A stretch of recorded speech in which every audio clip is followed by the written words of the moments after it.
Hello, Skip. Hello, friend. How are you? I'm doing all right. Are you presenting today? I am not. I did the last No. 2 weeks. They're tired of hearing me. Are you? Never, never. You're Uh, doing your fourth? I'm done. I'm done. Yeah. It's work. Yeah. I owe him weekly reflections and then the Yeah. final. I have one more weekly reflections left, which I will do so this weekend. And of course, preparing for the finals. And did he say exactly what we are expected to present on the finals yet? I just went to the handbook and looked Yeah. at our specific Yeah. requirement Yeah. 2A, year 2B, Correct. and just cut and pasted that. It still wants Yeah. a symbol update about our goals, Yeah. Yeah. common indicators, and then The strength, project. your project, and then strength and And weaknesses. I'm not sure what to put in with how long to make the project portion yeah, I just started to typing it in. I haven't really succinctly looked at it. Hello, because Reverend it James. can be a lot of pages. I mean, you and I Yeah, tend to write a lot, and yeah, yeah. I think just the rough draft. I'm already at 8 pages, and that's not all filled in yet. We are at the right place to find answers to these questions. Yes, we are, and our sensei is here. That's right.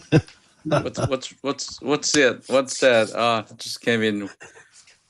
It's about a evaluation paper or Yeah, about the yeah. finals. All of the above. Yes, yes. Oh, yeah. Oh, I Just have need to five go. answer. Just need to go over it again. I do. I do. So what do you guys need?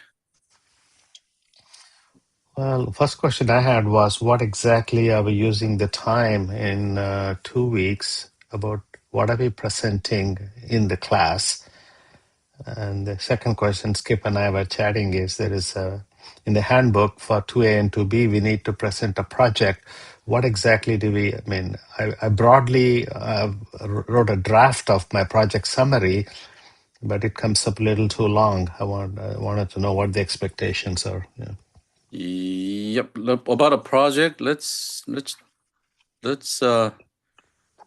not do you already begin writing? I mean, I just, it's not in any final form. I just like a raw data here and there. I have to put them all Okay. together. Yeah, Yeah. we have only 2 weeks, Yeah. and our final evaluation. We have 6 evaluations. We do not have enough time. Yeah. So if you wrote your final project, please send it to me. Okay. Yeah, Okay. then Oh, I'll give a feedback. that's Okay. great. Yeah, I'll give feedback, and Wonderful. yeah, less is better. It's almost done. Less is better. Yeah. Okay, answer. Did I answer all your questions, analyst? You have At, answered. at least for me, yes. Yeah. Oh, yes, yes, yes. I just wanted to confirm that the final evaluation is due on the last day Yeah, of class. yeah. Okay. That's That's correct. good. And Ram, don't forget to send, like, we're going to do a little spreadsheet where I thought we Yeah. were Yeah. going to, Contact numbers. Yeah. Yeah. yeah, don't Thank forget, you. forget us. Um, Perfect.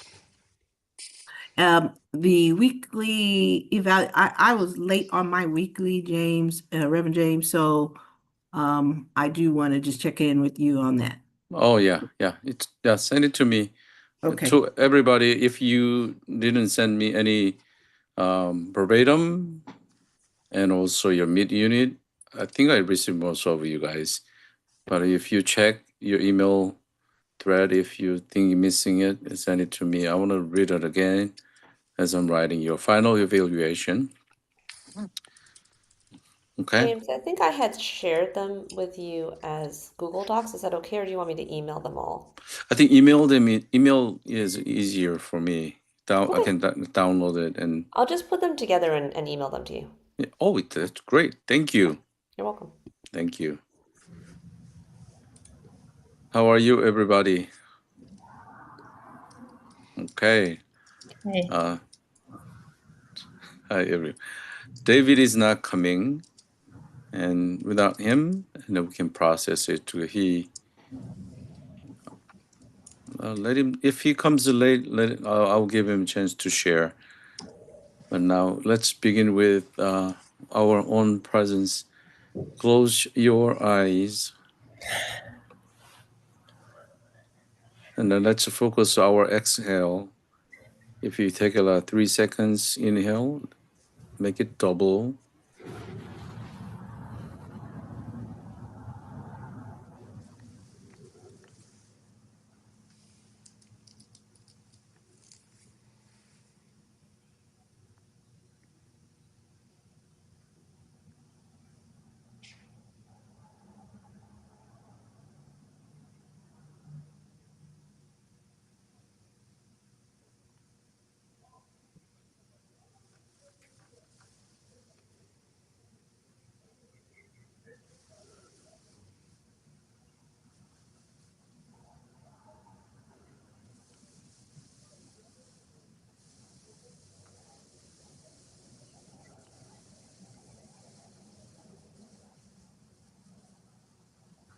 Okay, if you sense and feel that you are here, you can open your eyes and look at the camera and make eye contact and say, I'm here.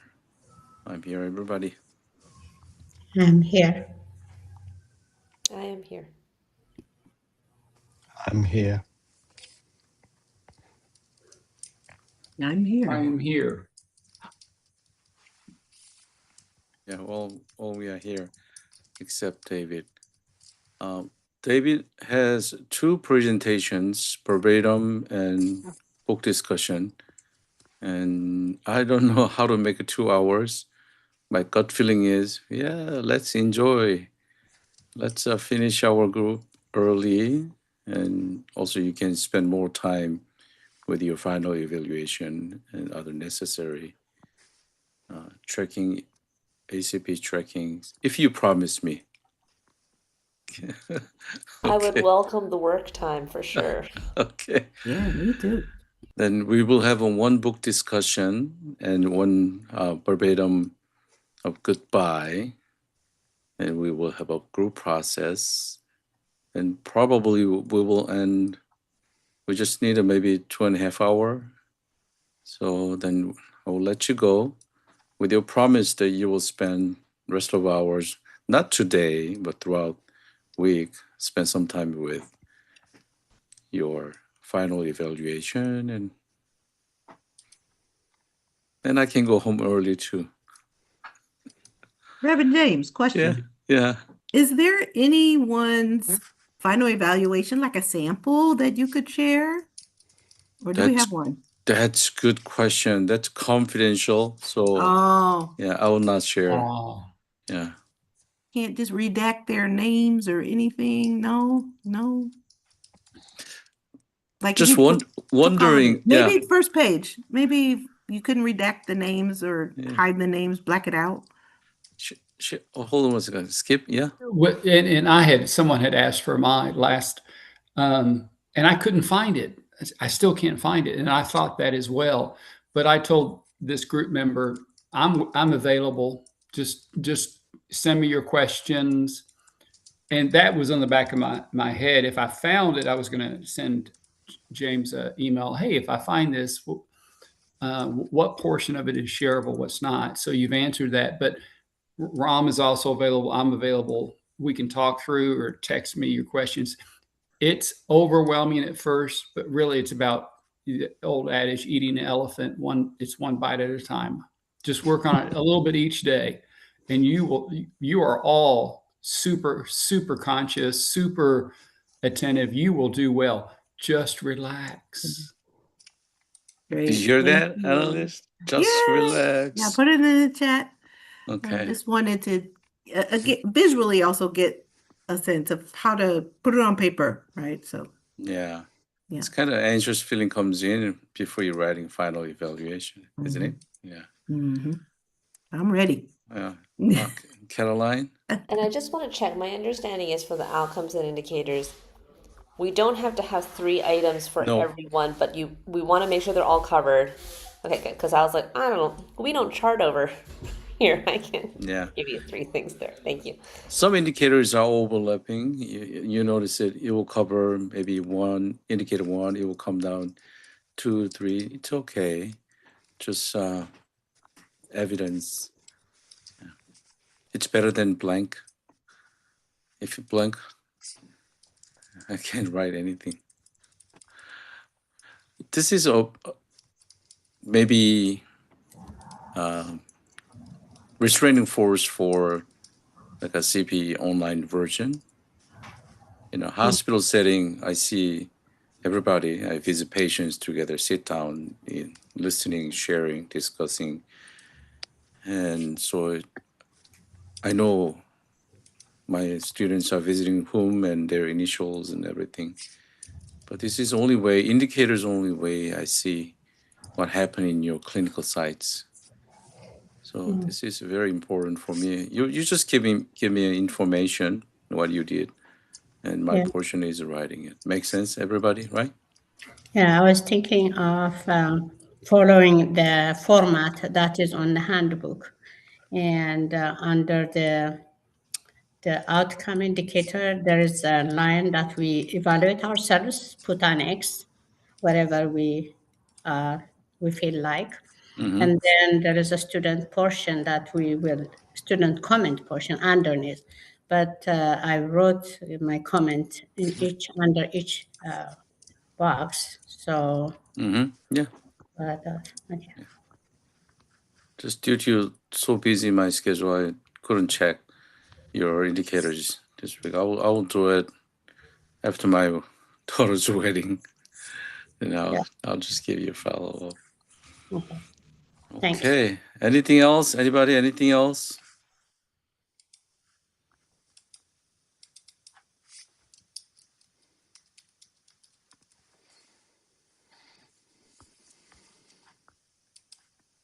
Okay. All right. Then check in. Let's share what's happening to your work and your life. And we can spend a little bit more because we have only 2 presentations and fully engaging. Then we can process together. Anyone else?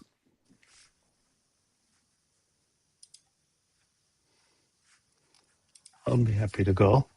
Yeah.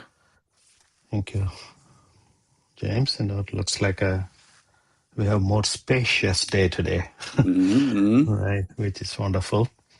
Yeah, I mean, yesterday was the Earth Day, and I've been parts of many groups from celebrating it in so many ways, both within the context of ecological organizations as well as Buddhist organizations.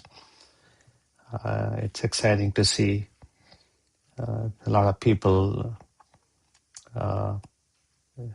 just having this deeper connection to nature on this special day.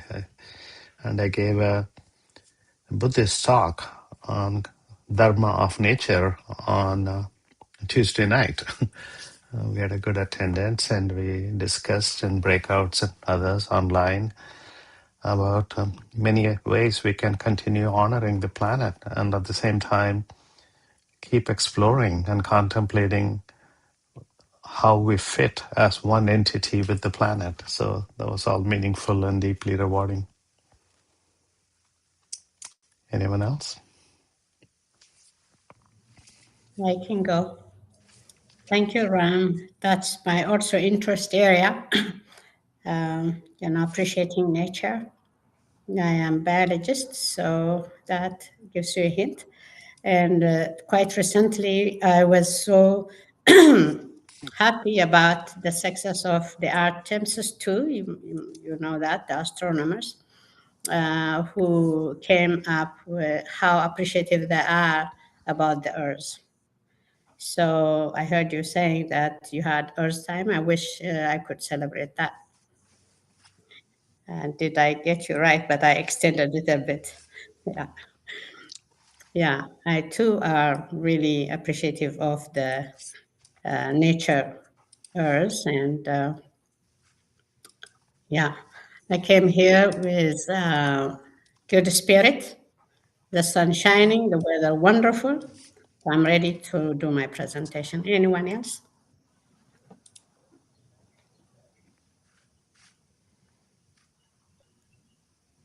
Emabet, I heard you say, I did not know you were a biologist. A scientist, wonderful. And Earth Day was important to you. And this week has been important to you. And just contemplating our connection with Earth. Did I get that right? Yes. Feeling good. Yes. Great.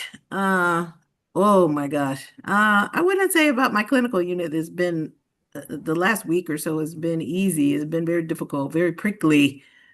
That's my word, prickly. Uh, but I think that I've made some progress calling a special meeting with, say, a social work who are who the on a Sunday, those are the people. The social worker is the one who seems in charge in the ED. Not even necessarily the nursing staff, but the social work, because when people come to the ED, if they're parents and they have children, there is a possibility that they will be liable for any harm that has taken place with the child. Like, say, if a child is found down, as I think I mentioned this, I don't think I shared this in a verbatim, but if a child is found down and therefore dies, the parent could be held liable, but that's not always the case. It could be something like co-sleeping, which the ME would have to, medical examiner, coroner would have to rule that like an accident or whatever.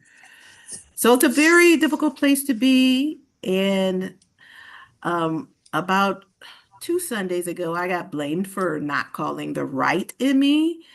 And I'm happy to say that one of my expertise, my mentor, really stood up to bat for me, because that is the protocol, that I call the local ME first.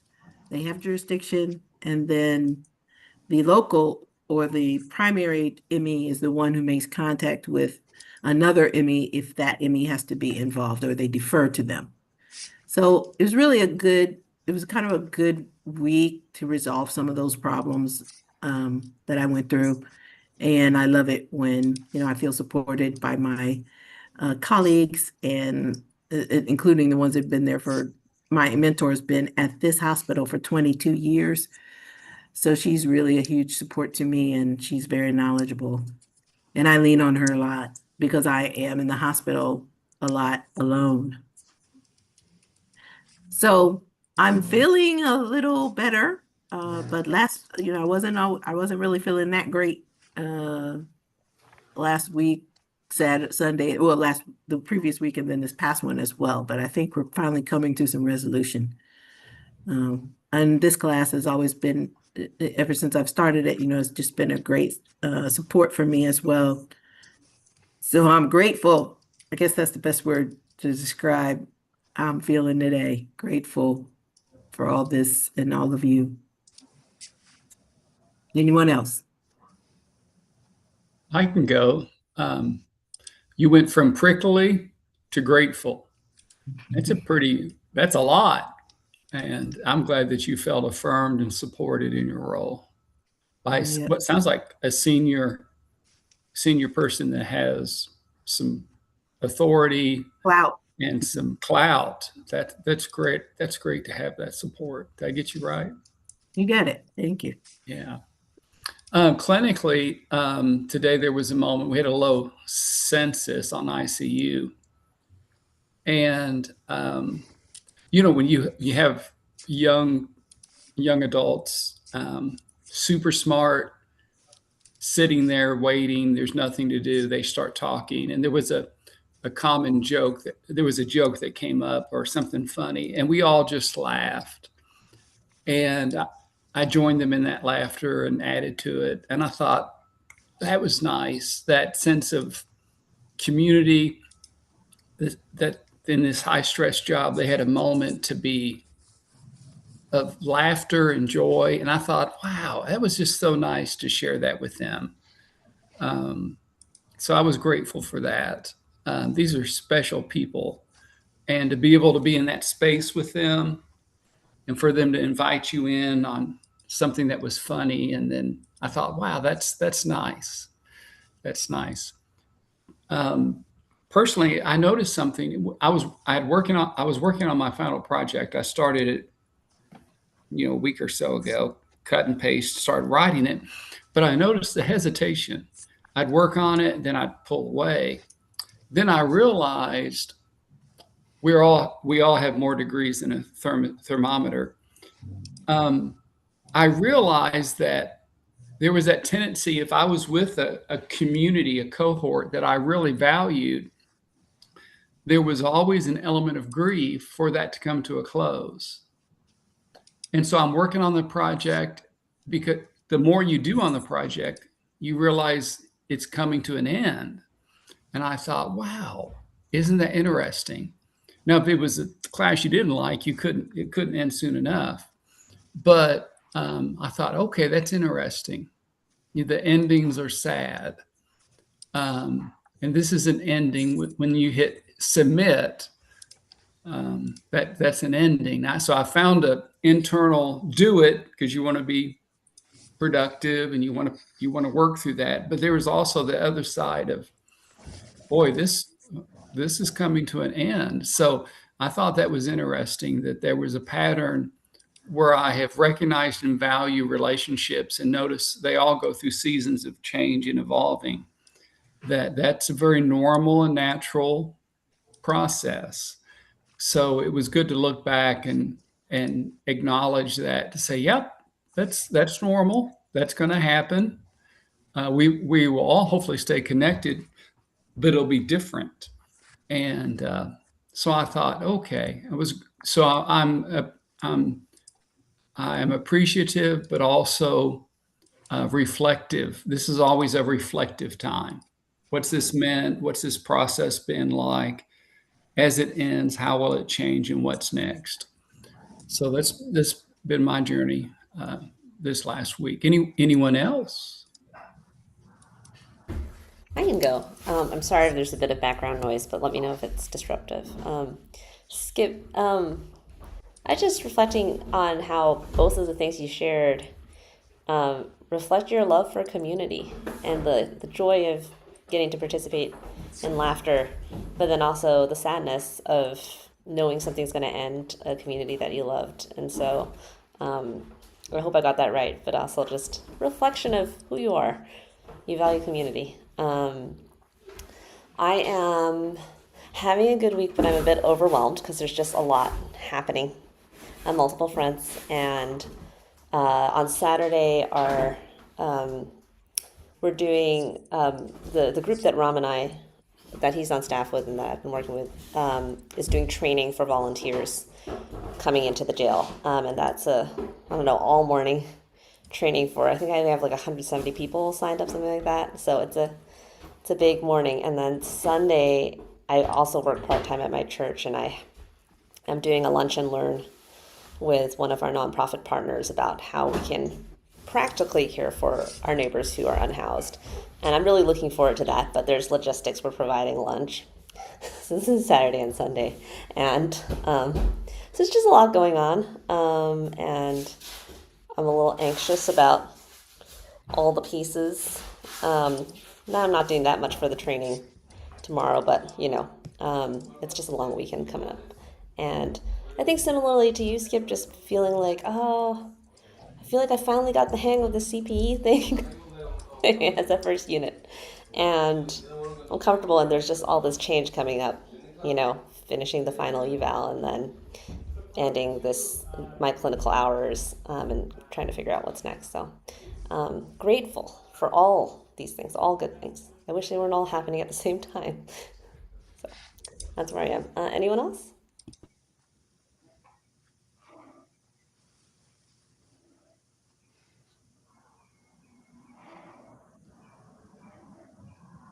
James. I think we've all gone. Maybe that's time to say hi to Dave, the squirrel. Yeah, I'm distracted. So looking at the Hold on 1 second. Timeline. Okay. I just texted David. He didn't respond yet. And so I don't want to say anything. So in the meantime, break time, I'll contact him either or call him what's happening. It's annoying. And with his permission, I will update you. And yeah, Annalise, you have a question? Oh, yeah. I wanted to share a link if I could. This what came up in I worked this morning, but this came up in my, we have a huddle every morning, the Mm-hmm. spiritual services does. And one of my colleagues shared about one of the astronauts, when the astronaut came back from the latest space trip, Mm-hmm. the first person he went to look for was a chaplain. Oh, Yeah, so I could put it in the chat if you don't mind. I didn't know that. Wow. Yeah, so I We're just put it in the special. chat. Yeah, it's very special. But it's a very, if you're willing, I don't know, Reverend James, if you can click it and play it, but it's like a 2 minutes Yeah. long, I think. But if not, it's there. Let's And you- watch it. Let me Yeah, see. that's why it might be worth watching. I don't know. I can show it to you. Oh, this one? Yeah, it's just a short. No sound coming. Hold on 1 second. Oh, there's no sound. For the chaplain on the Navy ship Hmm. to just come visit us Oh. for a Yeah, minute. it's coming. And when that man walked in, I never. So I hear it, but we just don't see it. You have to share. yeah, let me Just broke down in let me years. break this. It's very hard to fully grasp what we just went through. And in these short, you just said it's been a week since we've been back, but it's been a week of medical testing, physical testing, doctors, science Yeah. objectives. You see it? We have Okay. not had that. Yes, you might have to come back out and make sure you're sharing the See. sound. Let me see might this. This is here. Yeah, but make sure you share the sound. Okay, when you hit the share button, there's a special before you share it. Before I Before share you it. share it. Okay. So to the right, there's probably a button that says share sound as well. You have to hit that so that we can hear it as well. We can hear it because it's just playing in your background. So do you see when you hit share, Mm-hmm. maybe to the right of the page, there's a Share little sound. there. Share. You have to hit that to make sure we get it. Okay, There you then go. Now you can hit share and then go for it from the beginning. Excuse me. this is it. No, not this one. Uh-oh. Just the regular share button at the Look of that. or I could try. What can Yeah. Annalise just share? Yeah, can you Let me try. Okay. Yeah. let me close it. Okay. Okay, so I have to open it first on that's the thing. I have to open it on I have a big screen too. Okay, so now I I need to hit close mine. right. Then I send you a request to share. Okay, I said yes. Okay, wonderful. So now I say that and I hit share sound screen. I have to actually hit the screen where it comes up. And then hopefully you can see my screen right now. Can you see my screen with the Yeah. TikTok page? Yeah, Okay, let's try. sound is not coming. Oh yeah, let me see. Yeah, that sound icon needs to be checked off right on the top left of the image. Oh, The and the video itself. The there sound. we go. Yes. Good. So I'm not really a religious person, but let me try one more time. I hear a voice. Yeah. There we go. there's just no other avenue for me to. Start from the beginning somehow. Oh goodness. I'm not really a religious person, but there was just no other avenue for me to explain anything or to experience anything. So I asked for the chaplain on the Navy ship to just come visit us for a minute. And when that man walked in, I'd never met him before in my life, but I saw the cross on his collar, and I broke down in tears. Like it's very hard to fully grasp what we just went through. And in these short, you just said it's been a week since we've been back, but it's been a week of medical testing, physical testing, doctors, science objectives. We have not had that decompression. We have not had that reflection time. So I'm basing this on what we saw. And when the sun eclipsed behind the moon, I think all four of us, I turned to Victor and I said, I don't think humanity has evolved to the point of being able to comprehend what we were looking at right now, because it was otherworldly. It was amazing.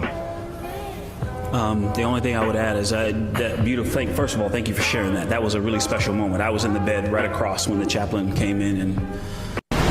Sorry. I'm not really a religious person, but there was just no other avenue for me to explain anything or to experience anything. So I asked for fully grasp. We have those. I not had, and when the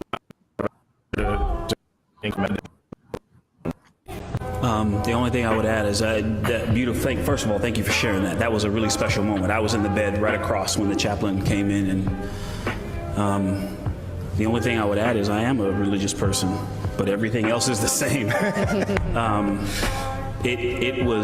There is something in there, and as we start to process, I'll have to tell you next week, but haven't had a chance to really unpack it all yet. I'm not really religious. Okay, so that's enough. Sorry, I couldn't get the even placement of it right when I needed to. Anyhow. That's beautiful. Oh, That's thank you for sharing wonderful. that. Yeah. Wow. We have it in the chat. Wow. What does it mean to you guys?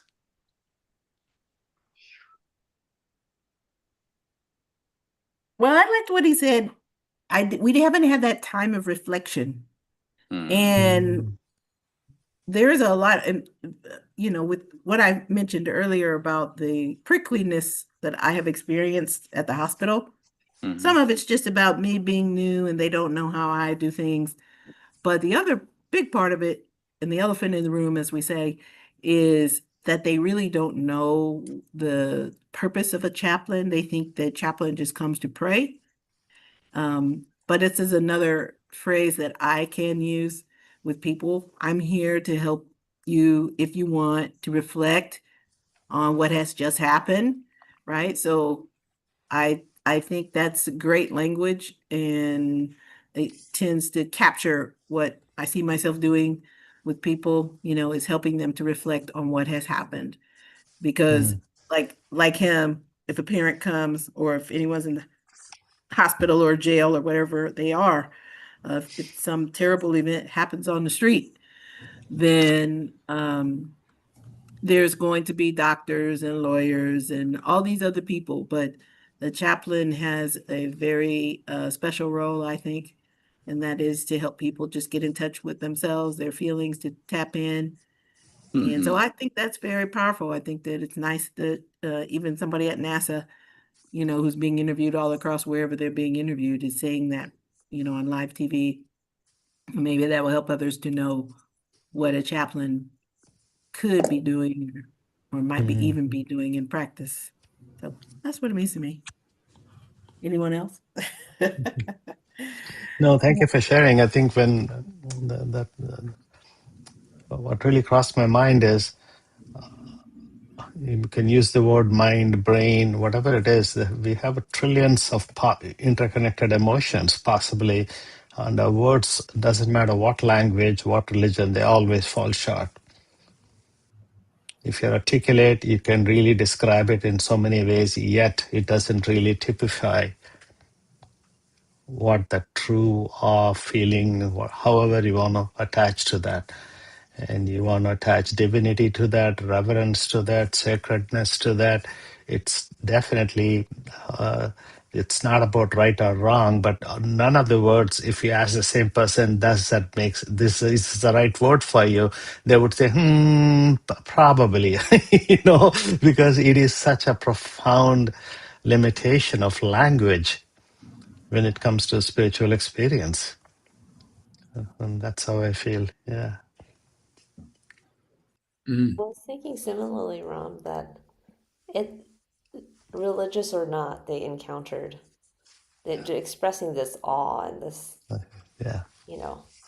the spiritual moment, the need to to recognize it and to give it that space. So just going back to what Annalise said, it's like giving that moment of reflection. And I just love that he knew that need in himself and could Yeah. ask for a chaplain, and that chaplain was available. Yeah. Yeah, I see also. Sorry. Can I go? Yeah, Yeah. MMA. So this is very interesting to me that having all this new experience exploring the whole world and being in awe, they still are humans. This is the human document that we're talking about, that they have a feeling, they need space, time to reflect on what they experienced. So I see the importance of chaplains in this area. So it is very encouraging for me. Mm. When else? Sorry. I think two things. We should all send that to our administrator, whoever does our budgets, because wow, what a validation for chaplaincy. Second, I thought, is any experience valid if not reflected on? Every experience must have reflection. And I was almost asked philosophically, was it an experience if there was no reflection, trauma, joy, or anything? And his heart's crying out, I got to process this. And I thought that was just so powerful. Reflection. That's what we all do. We're in that. That's our wheelhouse. Reflect and process. Wonderful. Anyone else? I think we covered pretty much. Thank you for sharing this, Annalise. This, I have a lot of thoughts in my mind. And if I'm pick one thing that I thought of is we're human. You know, we're human. C.S. Lewis mentioned about there are three fear. Maybe this is not fear, but he talked about first one is fear knowing that next room there's a tiger. And then we know what tiger will do. Come in, eat me up. And knowing that second fear is like a dread, knowing that next room there is a ghost. And it's a fear, but not sure, ambiguity, and still fear. The last fear he mentioned about is about holiness. Next to room there is a holiness. Nothing human can do it, but it's completely different fear to like a tiger or ghost. But what he said is like a bow down and worship the divine. I guess the moment the astronauts went outside, even non-believers, believers, they experienced that massive sort of fear or vulnerability or whatever they come with it. They don't have to recognize it or testify the existence of God or non-existence of God, not that, but they felt something. And that is so powerful. That is so powerful. And then counter thinking is also coming, but I'll not go counter thoughts. But that's kind of my driving force today. Yeah, thank you guys. Since we have some extra time, I'm gonna share what's happening to me. Ooh, wedding is coming next week, so I'm completely, excitement, overwhelmed, and yeah, I don't know. I noticed that. Ooh, I'm a human. Nothing I can do. Even work, a lot of happening. Maybe some of you already heard about it because it's a nationwide. What happened to my facility is a nationwide news right now, and you go find it if you want. And it's just one staff, and a lot happening. So I'm thinking that what's happening to my facility? It became a national news. You make me anxious to know. Yeah, your curiosity will work, and type it in Marcy, New York, Wow.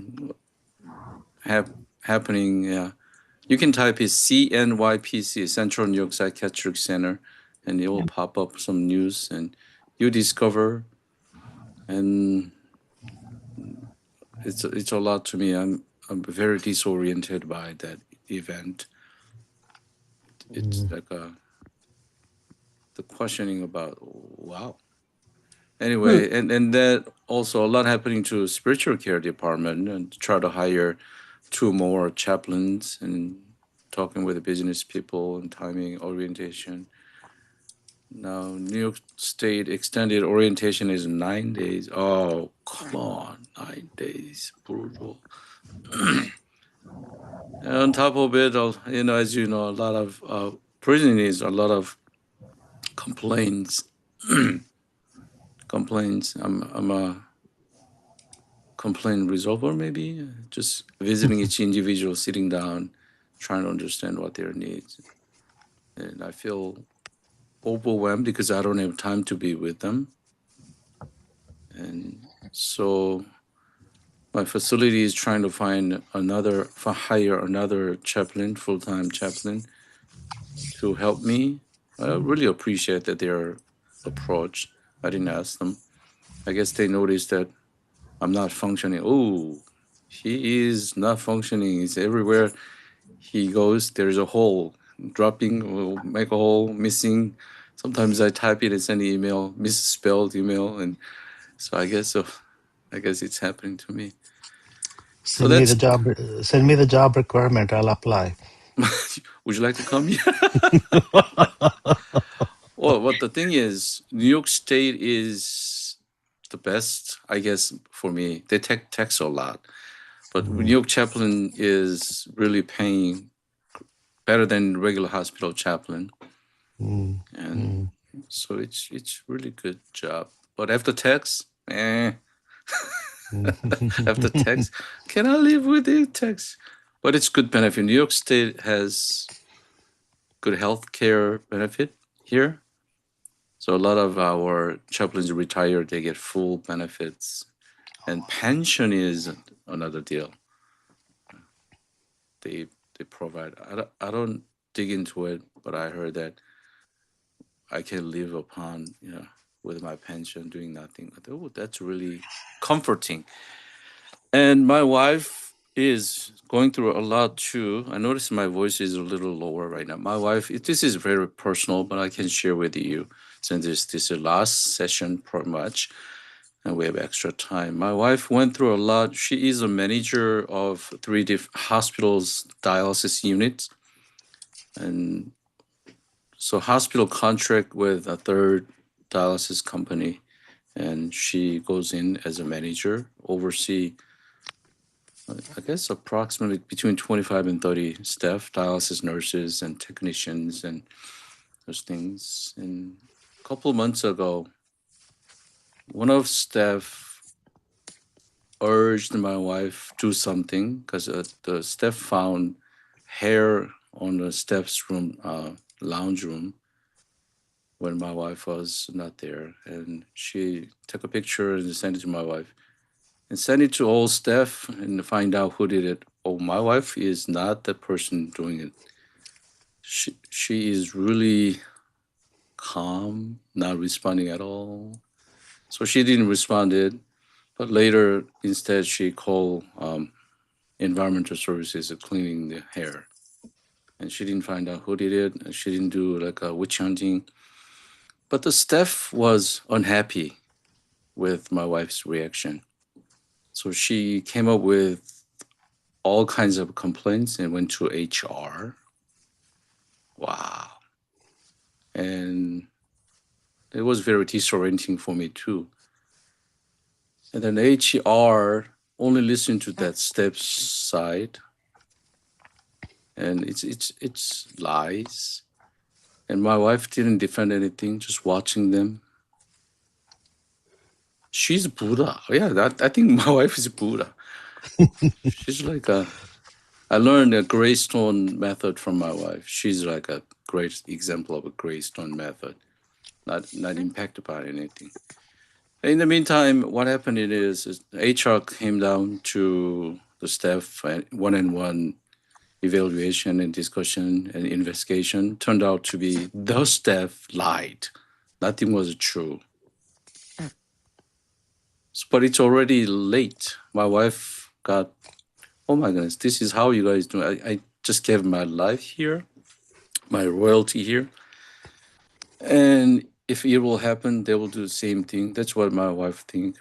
So now she's thinking, okay, time to move. Yeah, I agree with her.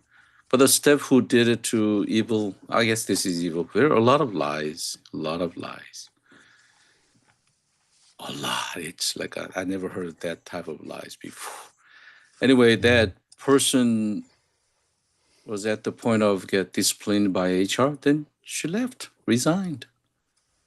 And since my wife never said to the staff anything else, and staff is confused, and my wife asked the HR, tell something what happened, and the HR is not saying anything. So that environment, the staffs are thinking that my wife fired her. So she's not defending herself. And I said, say it.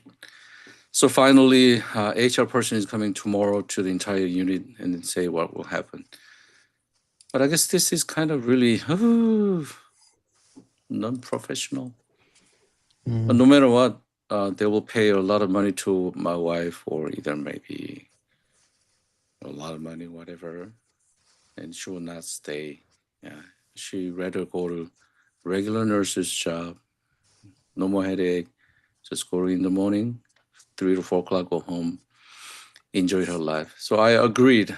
So that's what happened, and that's a lot happened. So, and medically, she is going through a lot too. She tested some biopsy, and major surgery will come after wedding, I guess. So there is another thing. So I guess I'm not okay. I'm not okay. So I'm very disoriented. Yeah. Thank you for listening. You guys are my chaplain today. That's wonderful. Wow. No, I certainly will keep you and your wife in my heart. Oh, thank you. That means a lot. Yeah. This, I mean, yeah, all this week, 10 days before the wedding, it was supposed to be the most joyous occasion, right? And this is, yeah, I think the event will turn out fine, Reverend James. You guys gonna have some good fun. I need to. I need a vacation. Yeah. I hope you can have a chance to decompress a little bit before the wedding, so then you can enjoy, that's so much for your whole family to hold. Yeah. Thank you. Yeah, thank you. It's okay to be unhappy having all this. Yeah. Issues. It's a lot, but Yeah, this is a lot. Yeah. This is a lot.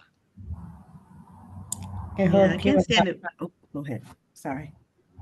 I hope you have time to process it and just take time to rest. Yeah, I am processing it. Yeah, that is true. Rest. That's my goal. Thank you. So I need to end up today early. Yeah, I'm so sorry to hear this, because whenever it's unfair, that for me, leads to that sense of disorientingness, right? Feeling thrown off center. I understand that a lot. I get that a lot. But I believe you will come through, and your wife will. Yeah, sure. The truth will come out too. Thinking of you. Yeah, interesting thing is that maybe the HR noticed that my wife will leave, and they made a written report They didn't say the name, but all the staff what said, and then HR said that this is a huge company throughout the United States, and they did all kinds of complaints and investigation. They never had a manager like entire staff just giving a positive comment, except the bad apple. Yeah. So they notice that they notice it's totally wrong. Yeah. Which is not anymore comforting to my wife, because their action is their action is a little bit too much. Yeah. I learned something too. Oh my. Yeah. Life sucks. life life sucks. Well, and as you said, Reverend James, about the astronaut, you're human. Your wife is human. You have feelings, and you hurt, and we're human. And thank you for letting us see your humanity. Oh man, thank you. You guys are awesome. Yeah. Thank you. It's good to be here. Wow. I feel loved and cared. Thank you guys. Right now, what about we take a maybe 10-minute break so that I can call David? I come up with some update. And when we come back, and we will process with Emma. Sounds good? All right, come back. My time is 3:18, so I will see you 3:30 my time. Your time is 12:30. Is it right? Yeah. See you later. All different times. Yeah.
Yeah.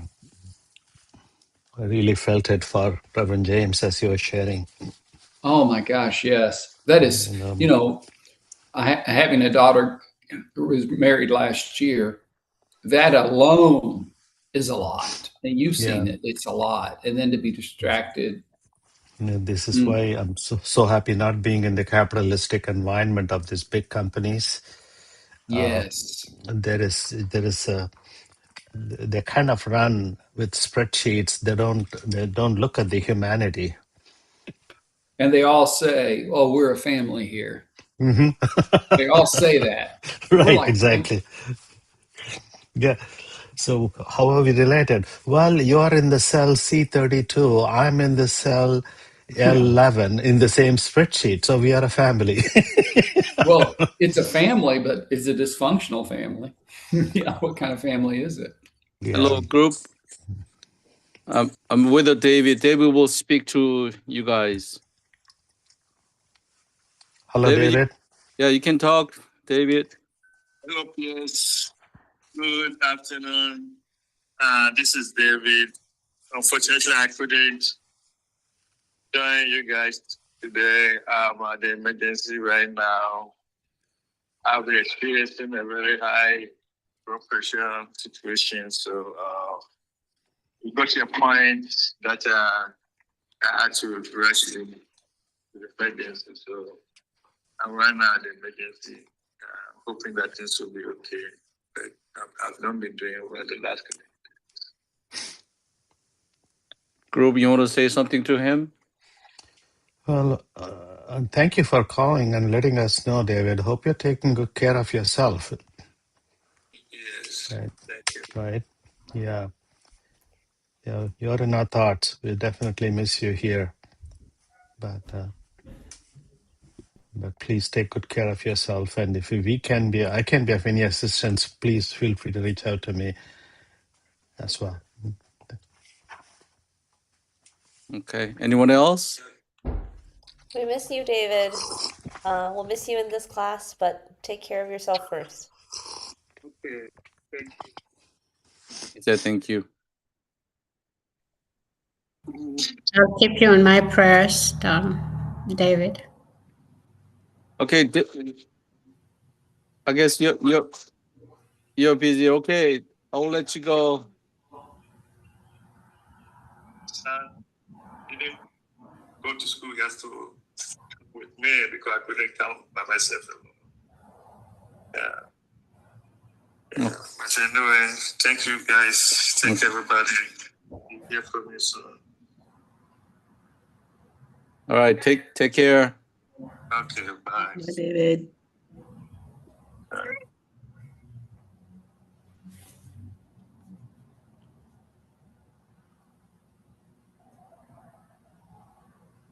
Okay. At least we heard from him. Did you hear that he's in ER right now? He got his permission. I can share. His blood pressure is a little bit high, unexpectedly. So he want to check his blood pressure, what's happening. So he's ER and waiting. So that's his situation with his son. There's nobody in house and taking care of his son. It's a lot of things happening to him.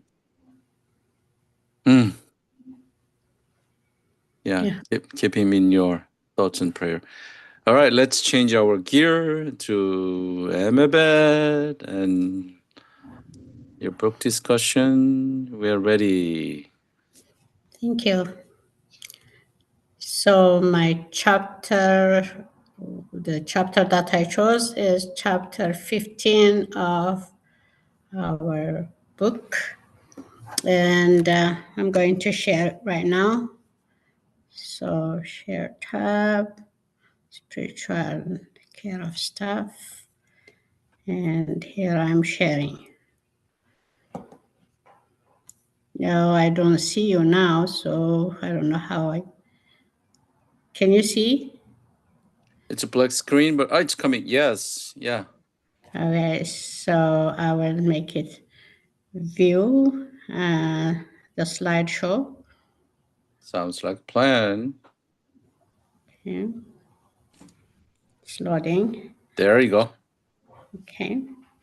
So it is the book that we have from, this is our handbook, the Professional Spiritual and Pastoral Care, a clergy and chaplain's handbook, and I choose the chapter 15, where it is part of part 2. The book is divided in parts, not so the part 2, the process of spiritual care and pastoral care, has a lot of chapters. But among those, I chose chapter 15, which is spiritual care of staff. So I have to squeeze this a little bit. You can see, I hope you can all see. The text highlights the critical need to provide spiritual and emotional care to staff members, particularly in high-stress environments like hospitals and during disaster. So I'm trying to move this. So the author, Reverend Robin Hetro, this specifically for this chapter, his experience working in trauma setting has helped him to become a staff support chaplain, helping staff create order, find their center in the midst of their chaotic personal and vocational lives is deeply rooted to his belief how creation brought order out of chaos.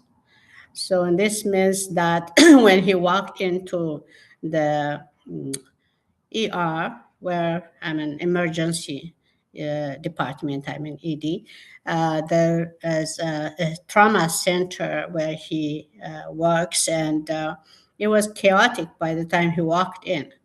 So that he sensed the need, and his belief was his spiritual belief that God created the earth and the sky. In creation order, there was disorder, so he made order. So that's his saying. How creation brought order out of chaos is his idea that helped him to focus on chaplaincy for trauma center. Healthcare is consistently in flux. Change is the order of the day. Learning how to live within this context that is constantly changing requires a particular sense of oneself. It requires an ability to center oneself and invite calm in the context of space that invites the presence of the sacred. A staff support, what is it and what it looks like? According to the book's framework, the staff support takes several practical forms. It needs presence and availability. Being present in the unit to support staff, especially in times of acute stress, such as patient days or traumatic event.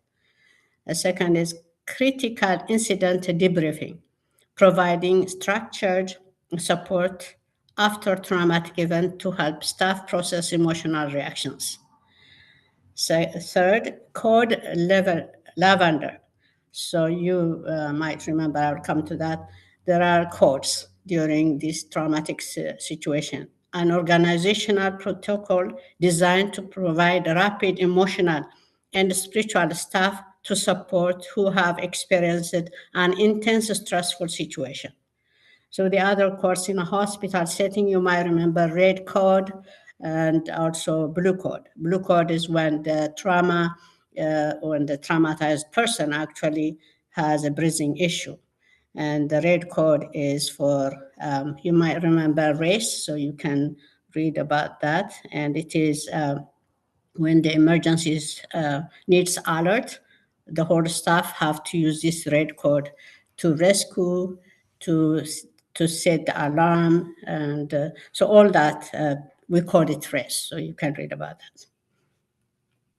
Framework of staff support continued, and that is from the earlier slide. Blessing and rituals, performing blessings for employees, unit-based rituals, or memorials to honor staff efforts or help them cope with loss. Supportive counseling is the other one, offering a safe, conditional space for staff to express their own feelings of grief, fear, and frustration. Interdisciplinary team collaboration, which is very, very essential in the chaotic environment where you are as a chaplain. There has to be interdisciplinary team collaboration. Working within the healthcare team, promote a supportive environment. Sorry about the typo. There is a T at the end.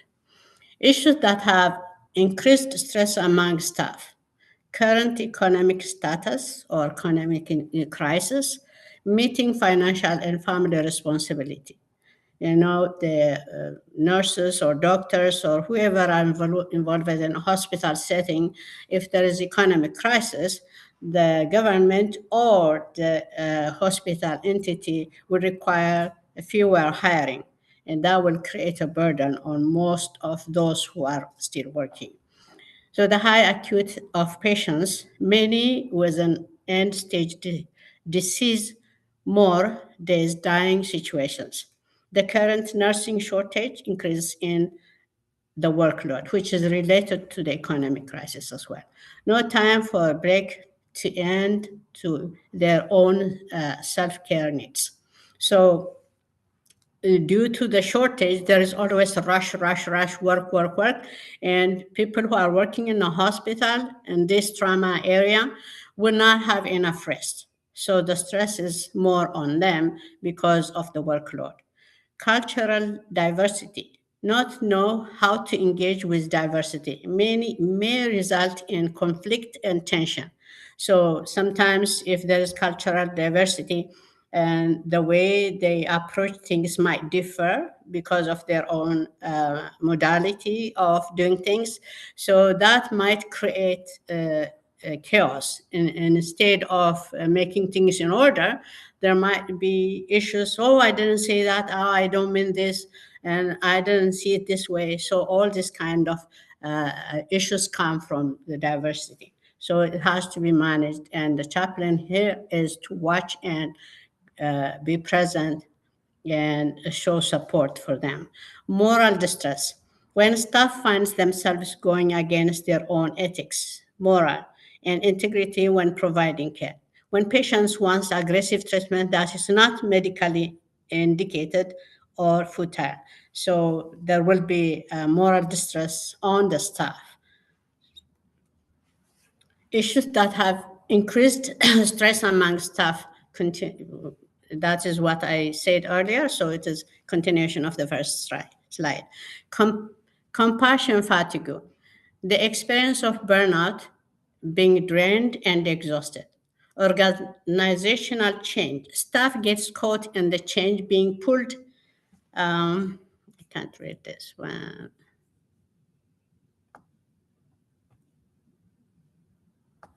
Sorry, the picture is covering me not to be able to read it, so I'm pulling in this one. Sorry about that.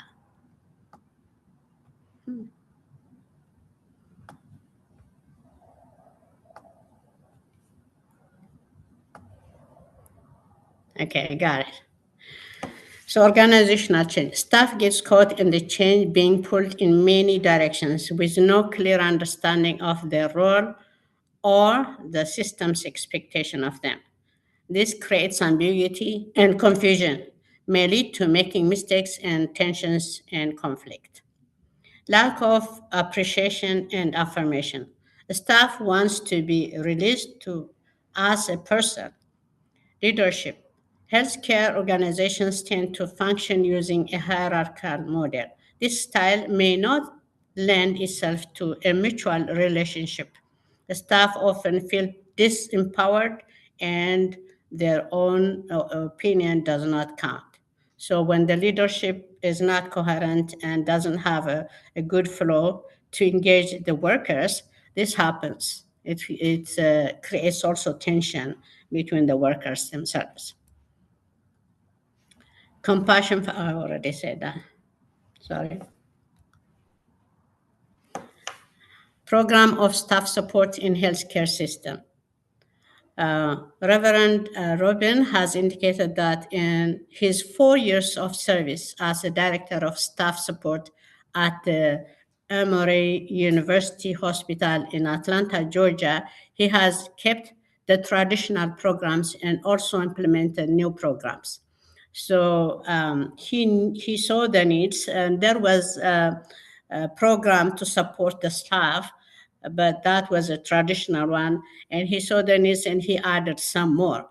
So the traditional runs include cookie run, which they call it bagel run.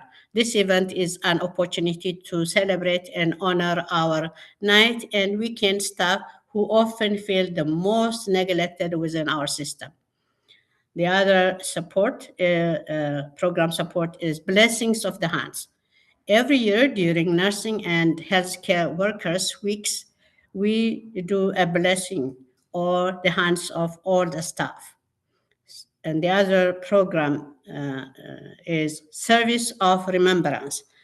This service invites staff to remember and honor patients, co-workers, and family members who have died. Services are offered in the chaplain and in clinical areas. A special service in the chapel. Services are offered during holidays and Martin Luther King Day, Junior Day. Memorial services are also offered throughout the year for deceased staff. Traditional programs, again, critical incident debriefings. There is another program that is designed for the staff. So this is critical incident debriefings. We provide debriefing for staff following critical incidents, staff support and grief groups. These groups are required and offered by chaplaincy staff as needs arise. Individual support for staff. Spiritual and emotional support is offered to staff as needed.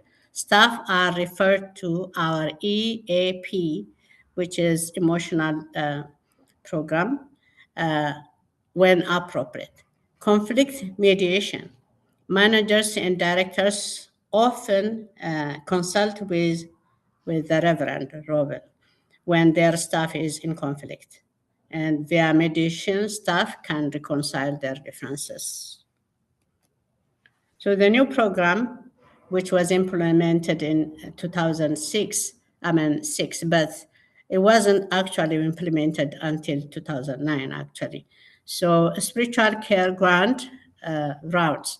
Topics include complicated patients and family situations, moral distress, patients and family-centered care. The other one is educational and service programs. This focus on clinical areas of learning, building, conflict management, cultural diversity, communication, compassion fatigue, moral distress, self-care, grief, and loss. So all this teaching have been given to the staff as in-service program. So it is educational in-service program. Collaborative training. We provide educational in-service with our EAP program, centering and mediation service. This is midweek staff, evening and weekend staff support chaplains. The chaplain for our main campus has hired in January 2007. The chaplain for Midtown campus was hired in September 2010.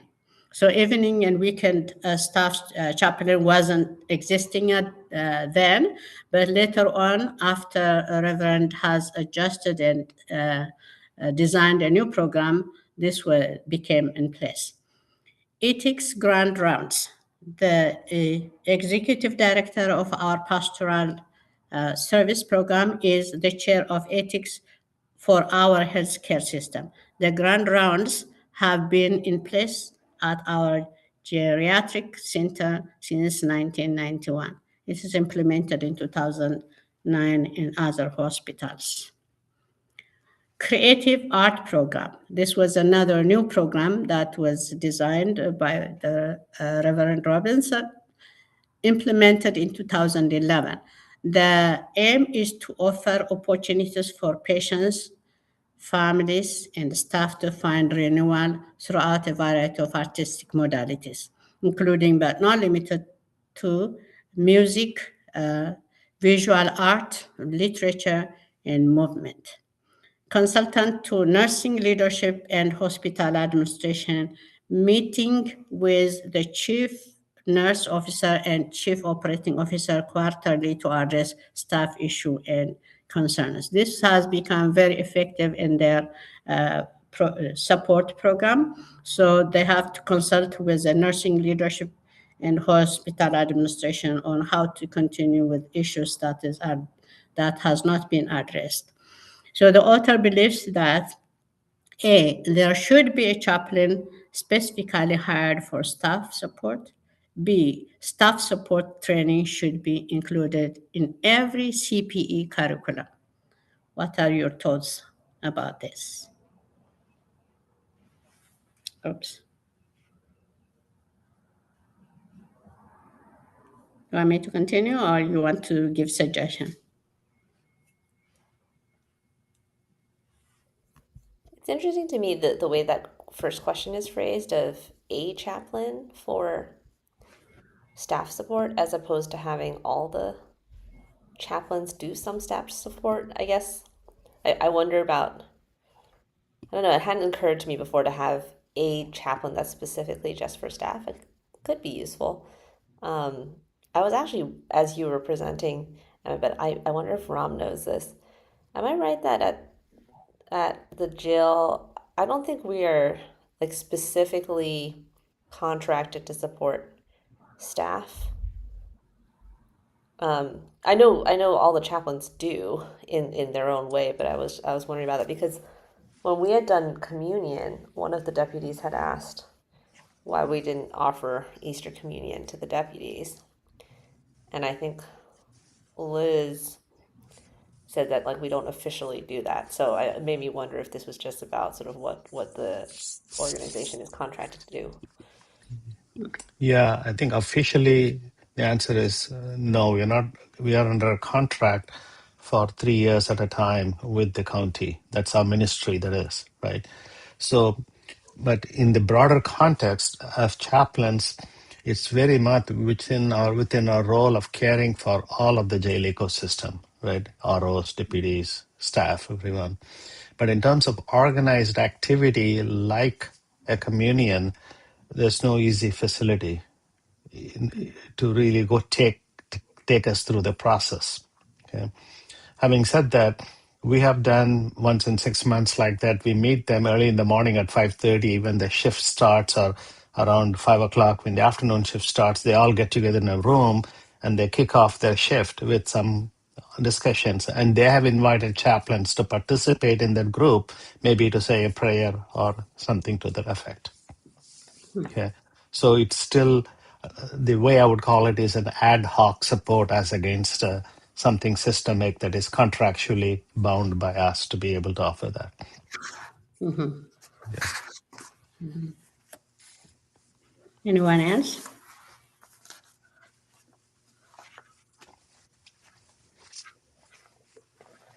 No? Oh, Emma Beth, thank Yes. you. Yeah, I'm wondering, can you, what do you say? I mean, hear what this writer has to say about it, but what is your thinking about the way that chaplaincy would be supportive to staff beyond what they've said? Is there anything here that you could think of that might help, or that what might we or you as a chaplain gain by being there for staff? Well, if you are asking my own take on what has been presented here, what the author is saying, is in my understanding, this especially trauma center is a chaos, he said. And if you are a chaplain for patients, then your focus will be on patients, not on the staff, obviously with patients and family. But the staff needs, he's saying, staff needs special attention. And he gave the reason why the programs are set. Even setting the programs, the old and the new, are geared towards to the support of the staff. How would we help the staff? In shortage of nursing, for example, nurses are running here and there to meet the need. And even the collaboration sometimes get at stake where they don't wait for one another, and there is where chaos. The doctor might say something, the nurse might do something else, and there will be chaos. So collaboration in terms of not only diversity but he said diversity become an issue. But in my understanding, I have a little bit of experience when they were working in an emergency room where everybody is running to save life. Their focus is on saving life. So the nursing assistant comes, the doctor comes, the head nurse comes, and the one who is LPN comes. Everybody is rushing, and sometimes it's chaos based on the need, based on the situation. So people might forget themselves, and at the end of the day, they are distressed. They don't even have a break, he said. They don't have time to, as we say, reflect on what is happening until later when they feel tired, exhausted. When the next patient comes, they have already finished their energy during daytime, and they might be asked to continue the evening shift. They're already fit, they're already exhausted. So there has to be somebody who would understand their situation and care for them. And that's what I took from this. It's based on the need. It's not required. It might not be required in every hospital, but there are hospitals, as you might know, you especially are aware of this. There are level 1 trauma center, level 2 trauma center.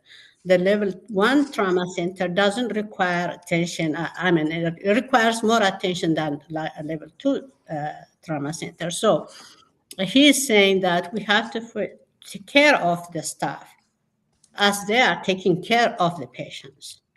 So our chaplains may be occupied in giving care for the patients, and they forget that the staff need more attention as well. So that's where I go with this.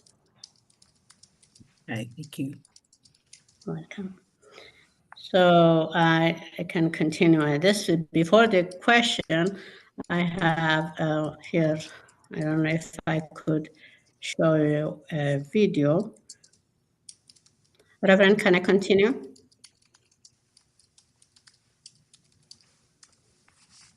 Can anybody hear me? Yes. Keep going. Okay.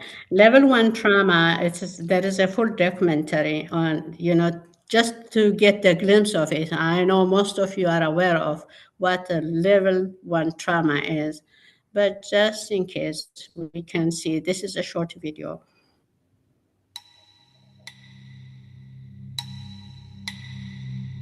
Emergency dispatcher, what's the address of the emergency? It's sudden.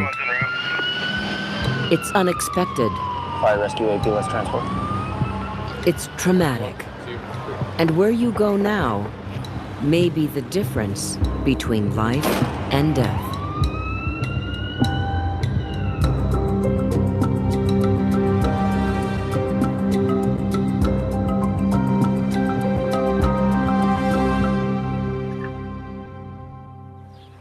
Funding for this program was provided by Desert Program Partners.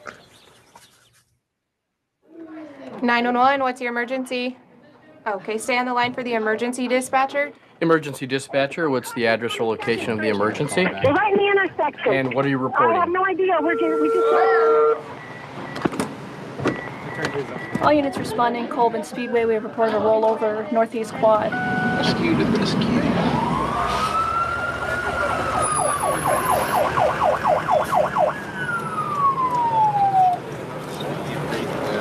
It's gonna be painful to breathe, bud. Hold on, man. We gotta look.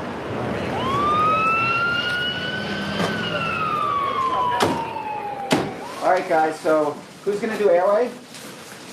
Okay, Dr. Smith. And Allison, you're going to do lines. And then, Michael, you're going to put in purple lines. Sure. Good. We have respiratory here. Right here. Respiratory here. And respiratory here. And who do we have? Pharmacy for drugs and whatnot.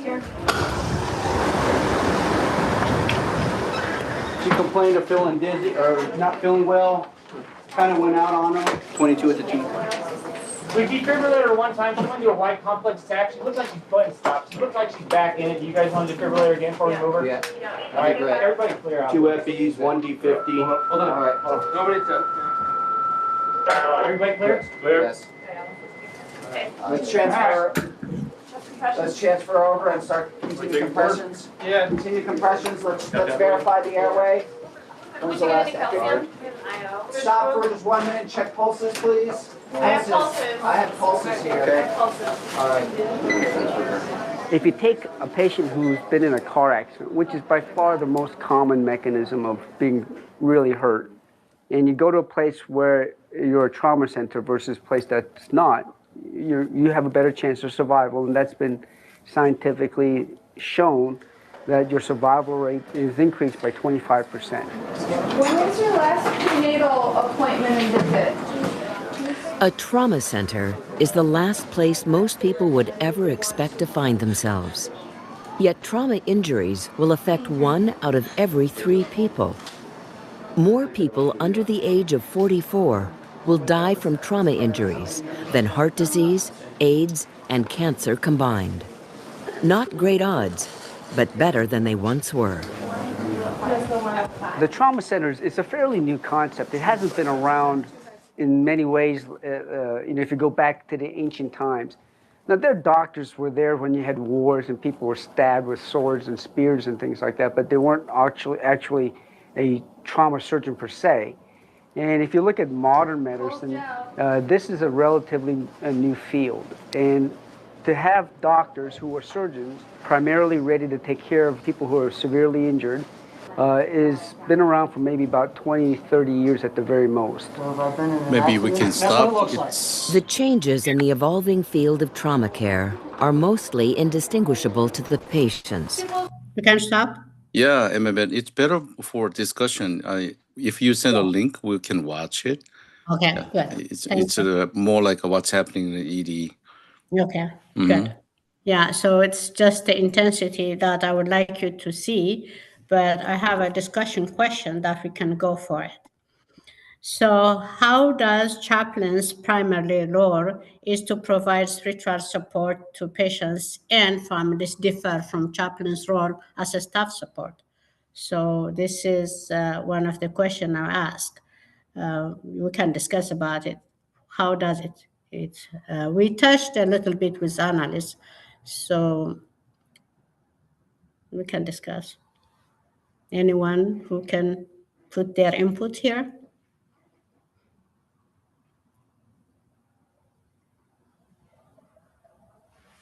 Can you hear me? Yeah. Sorry. Yes, this is for me, this language provides spiritual support. It can be vague or, it is vague. That's what I'm saying. I think that when people come to the ED or any trauma center, yes, I'm thinking, yes, I'm going to provide emotional, we say emotional and spiritual support, because a big part of what's happening there in the moment is decompressing emotions, because that's, everyone's emotions are on high, including the staff. So I think that I tend to try to be the calmest presence I can be in the room, right? I come in, I sit down. There's often chairs in the trauma room. We have a couple of chairs around the room for family, but if the family's not there, I'm also in the room until they get there. So I can hear and just be informed.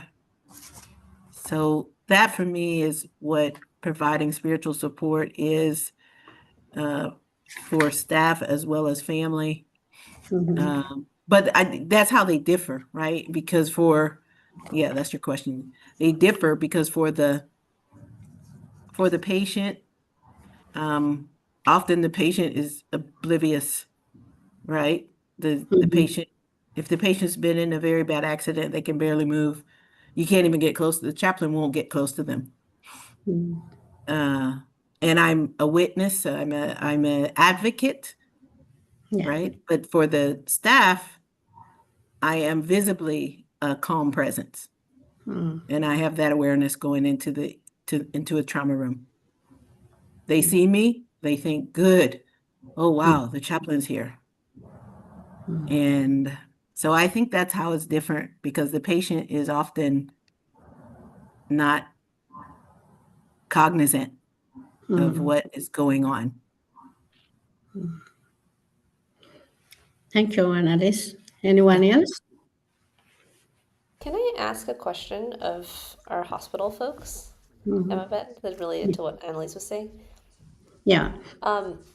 Do you ever give information to families? Like, I just feel like one of the things I think about a lot in the jail setting, which is totally different though, is just like how stressed and traumatized people are by not having information. In that case, I cannot help. Like 99.9% of the time, I'm like, I don't know the answers either, and all I can do is be with them in that feeling. But I like, for you guys, if a family member comes in, it's just like, what's going on? I don't understand. I don't understand what the doctor's saying. Is that a role for a chaplain, or is that like not your lane and redirect to a medical person? I was just curious how you handle that distress. Thanks. Yeah. If you are asking me, my personal perspective on this one is, whatever the outcome of the patient's emergency case, it will not be the chaplain to announce that. It will be the doctor or the ED person in charge. Because if you tell, you might get it wrong. So chaplains, as earlier he explained it, is your presence as a chaplain for patient is a little bit different. Your presence as a chaplain for staff. For staff support, your focus is to get them calm so that they can do what they can do. Or it could be maybe you would become more important at the end of whatever chaos it happened in there, so that they need someone to acknowledge their feeling. Like, I am so tired, he might come and say, well, I saw how hard you worked, and you say you're tired. Yeah, so then you would give them time. But for patients, I have been in this is not here, but in Ethiopia, where there was a car accident, and a mob of people rushed to the emergency room. They couldn't give chance for the health workers to do what they should do. So they have to ask help from security to move these people away from the room that they are giving care. So in that kind of chaos situation, you can hear wailing, you can hear crying, you can hear whatever the sound that comes to them is so disturbing. So in this kind of situation, it is hard to take care or to be a chaplain in either way, whether for the family or for the staff. So there is a big difference, though, between a chaplain's role as a staff support and a chaplain's role as a family or patient support. I can see there is a big difference. So it could be your presence that makes a difference. Let's say we have 10 minutes about that. Yeah, thank you. Yeah, this is very, I have to think through this, because I don't have a direct experience at all in the trauma center, especially level 1, right? Is this a lot different than being an ER chaplain? We went through this little bit of a training during orientation. I don't know, it's during, and I wanted to really see the contrast between that and here, because in some of the videos we saw in the orientation, there was family accompanying the person who in distress, right? Yeah. Chaplain Yes. seemed to be engaging with the entire family in those videos, Yes. right? That's very true. And it can be circumstantial or it could be specific to situation, but I don't know how anyone can draw a line. This is the charter and scope of a chaplain. This is not, right? Even in the jail setting, when there are not busy people out there, and sometimes I've seen right at the entrance when I go, the chaplain, can you wait for a couple of minutes? So he will process all the people, get them out, and then he'll ask me, can I ask you a question? I would love to pray for my brother and his wife. Would you like to pray for me? Right? It's something, it happens just on the spur of the moment, right? So I wanted Yes. to understand a little bit more on the trauma centers and how this the role and the charter and the scope really is a factor or not a factor. If I may answer this, the role of a chaplain is like the guideline is the same in my understanding, but the way we give the support is circumstantial because if someone is welling, what are you going to do? You just have to follow him and tell him your presence and give him a space to explain himself and stuff like that. But someone is not willing and you see his distress. So we go according to the situation, right? That's what I meant. The ER chaplain and this level 1 chaplain may not differ in their own chaplaincy role, but they act differently based on the circumstance. That's what I'm saying.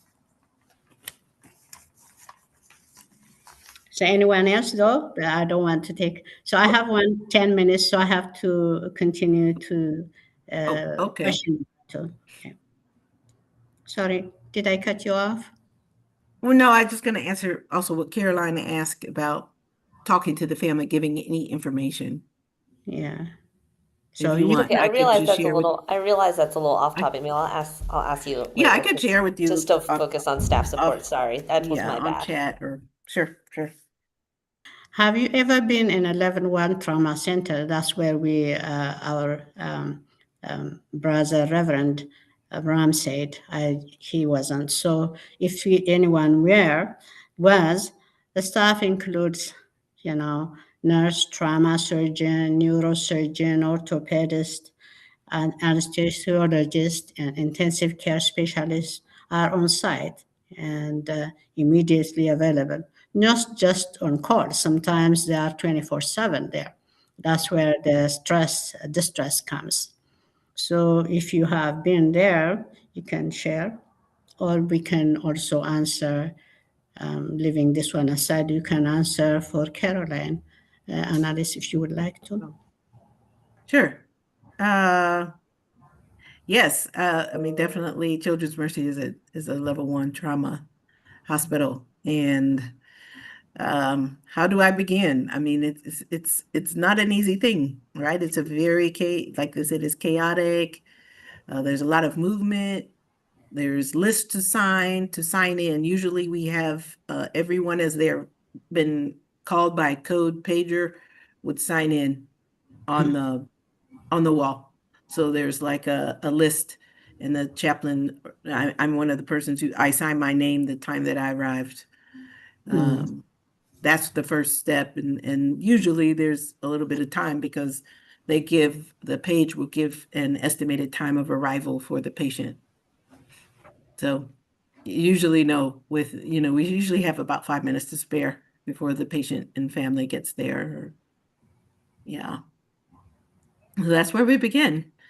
And that's a good moment because everybody's seeing each other and greeting each other, and all the staff is there. All the familiar faces are there. So what I'm beginning is to find is, I recognize all those faces, almost all of them. Those doctors know my face, or nurses or whatever, and vice versa. I know them sometimes by name because there's this little small talk that happens often at that point, which is weird. And sometimes it's a distraction, I think, because we're getting ready to enter into a very serious moment. And so I've been with other chaplains when I was in training, and they were clear to try to continue to make that a holy moment or a sacred moment, So there's that consideration as well. I think that the chaplain is setting a tone. I mean, you kind of like in the fishbowl in that place. Yeah, Hopefully thank that you. answers the question. Yeah. Yeah, thank you, Annalise. The last question I have is, how are you? Where or how would you begin to provide care in trauma level 1 center?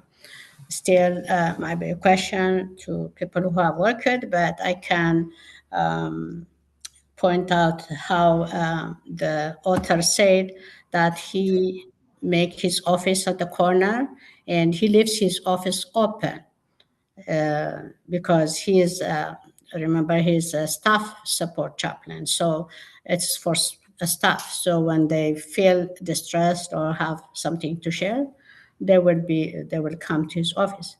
But the question is where? I mean, how? How would you begin to provide care in trauma level 1 center at the center?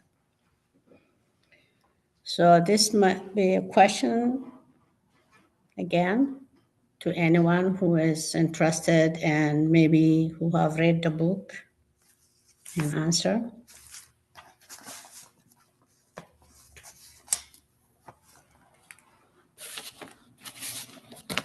Annalise, you can Well, also. yeah, I cannot chime in one more last time. Yeah, I think I didn't read this chapter, but thank you for bringing all of this. And yes, this is a great moment to check in with the others who have knowledge, either social work, they're going to be there. But it's just a time to, what do you call it? Like not facts find, but it's kind of fact finding, right? You're learning, are the parents coming? So there's questions like that are being asked. What do you know? So I think it's really an important thing to keep the focus on, what the task at hand, because sometimes it really can get off track. And I just think people are doing it to distract themselves from the serious of the moment. So 5 minutes. I want to hear from our quiet group. yeah, sure. Yeah. I would, Emma Beth, thank you for this. I did one unit, CPE unit at a Trauma 1 hospital. It's just the level of intensity is just much higher. Our hospital is a level 2. As far as staff, to me, my experience has been, it's the time in the margin with staff. It's before and after the crisis. It's your availability and being approachable when they check in with you. Boy, that was tough, wasn't it? Yeah, it was tough. How was that for you? This is what it was like for me. Being accessible. And so I think it's important to be available on the floor. Once you build those relationships, they just seek you out. And it's in the hallway, it's in the cafeteria. It's, hey, do you have a moment? And then you make that a priority. We clearly have the mandate. We care for patient families and staff. We value that. We are to record, we're to mark that, we're to measure staff care encounters. And that happens when it's quiet. It's not always quiet in a hospital. So I would say that staff care probably is as essential for the institutional health, for them to keep employees, for the employees to be healthy, to be happy in their work. And I think the chaplain's role is essential in staff care. And I think hospital systems recognize that. We're the one they go to first before often they go to HR. And it's just so important. In my setting, really, really important. Thank you for bringing this chapter. Thank you. Anyone else?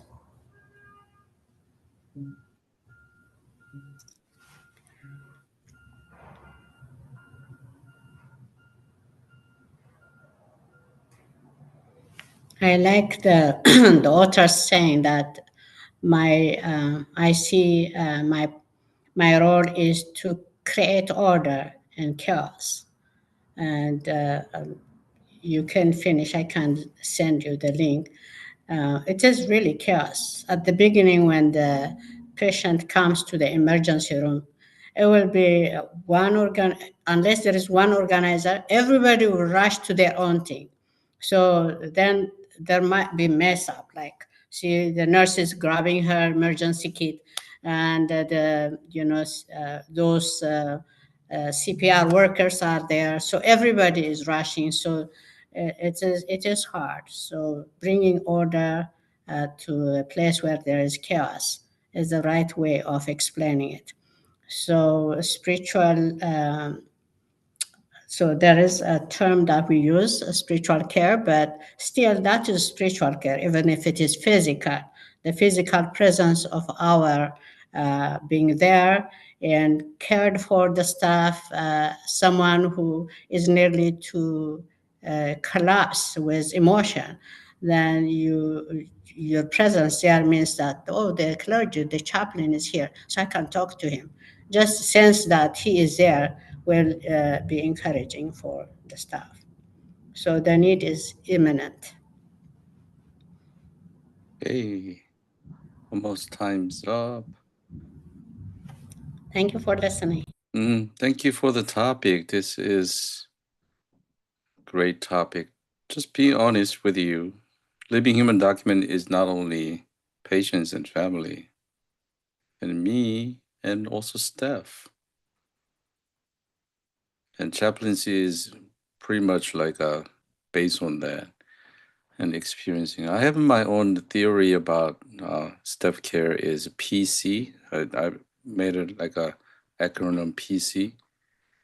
Is a presence and connect. That's crucial. You can think about it. And what Skip said, they come anytime. Not even even my lunchtime. Even just got to the office in the morning, 7:00. So presence, we don't have to say, but presence and connect, it will happen. Same thing with the patient, right? Presence and connect, I guess that is true too. So it is a great topic that we can think about what it means to be a staff care. Yeah, we are the step too. What about you? What about me? Who's gonna take care of it? There's a great movie, Superman. Superman is flying over everywhere, saving people.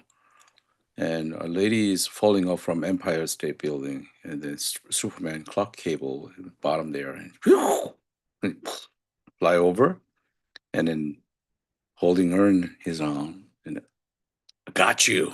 I got you. I don't know, maybe he said, I got you or something else. You're safe, something else. But what she asked to Superman is, oh, I'm holding you. Yeah, something like that. Then the lady asks, who is the person holding you? We're not Superman. Someone has to hold us up. Same is true. We're going to hold our patient and staff. That's how I made a PC. Okay, let's take an 8-minute break and then coming back with a final didactic and go home. Take care. Thank you. I'll say thank you, Emma. Thank you so much. Staff care. It's a great moment to reflect. Thank you. I appreciate it. Good job. Good job. Good job. Thank you. Thank you all.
Okay, grouped.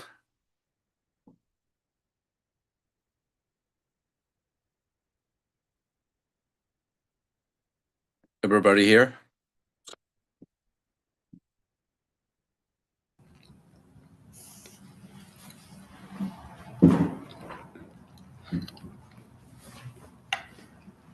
Okay, let's turn our camera on. I want to see everybody's face. And mute on your mic. I don't want to interfere with sound coming here. Ram, are you here?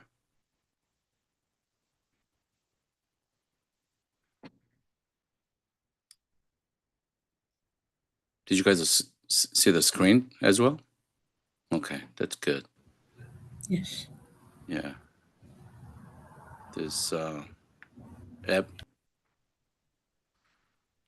what is it? Zoom has an app it plays. Let's listen to it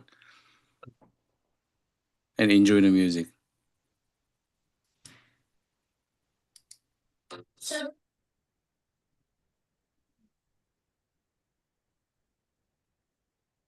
it's pretty side.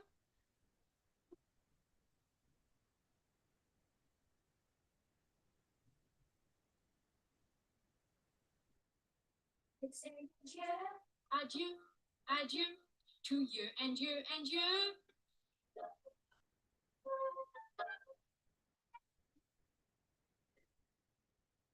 So long, farewell, oh what are we to say? I'd like to stay and taste my first champagne. Yes? No.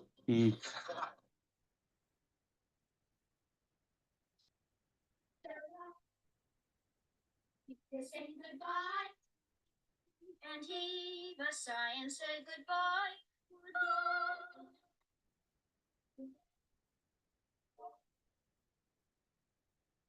I'm glad you go. I cannot tell a lie. I flit, I float, I flee, I fly.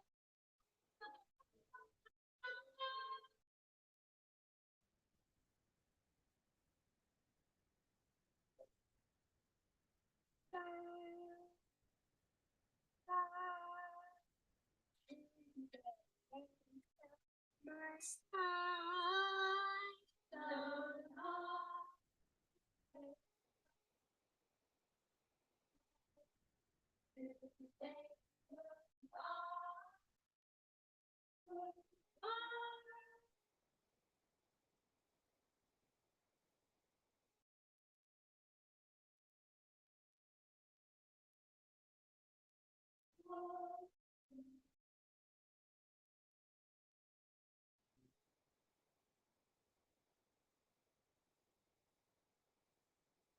Have you seen the movie The Sound of Music? Oh, yeah. Oh, Yes. yeah. That's a classic. Yeah. That was So really. I'm gonna share my screen. Did you guys see the screen? Should be here. It should be changed here, but it's okay. By the way, upstate it was trauma level 1. Really happened a lot. Okay, goodbye dialectic. Those of you who went through theological education, maybe you know some Greek. My college major is a philosophy, so I'm really into a philosophical approach with a theological. One of my favorite, it's it's very difficult to understand his book, but Heraclitus, yeah. He said in his book, Fragment 1 and 3, and common is the beginning and the end on the circumference of the circle. That this is the beginning, this is end, this is around, this is circumference, this is circle. Just sit on that word. Common is the beginning, and end on the circumference of the circle. Oops. See the circle? Basically, he says there's no end, there's no beginning. Where we stop, there is an ending. Where we begin, there's a starting. I like that. So place and time we stop is a place. Can be beginning, can be stop. A place and time we begin is also maybe stopping place or beginning. It's some sort of the paradoxical truth we face every moment. So I want to adopt these thoughtful comments from Heraclitus, not a articulatus, this is a disease. Okay. And before and then after, and the time and space, with the three reflections inviting you throughout our CPE journey, including me, we have learned to provide a holding environments for others. But as we close this chapter, how have you and me, including me, learned to hold yourself?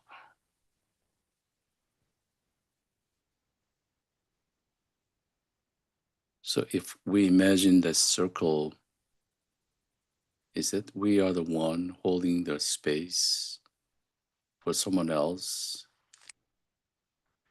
then how about us? Let's talk about this one a little bit, sharing, and then move on to the next question. We are very specialized to hold space for others.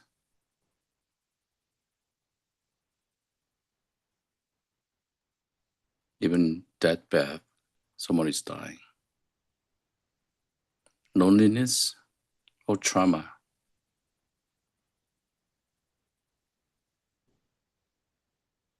Is there any moment that you can hold your space for yourself?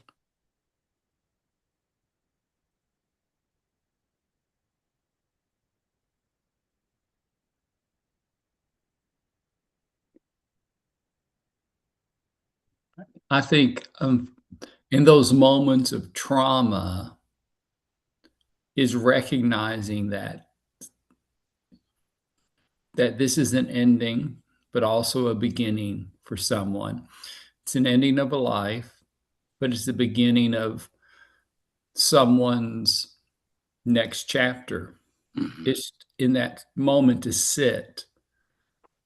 It's an ending of a life, but it's also a beginning of a life for someone that will need to figure out space without that person.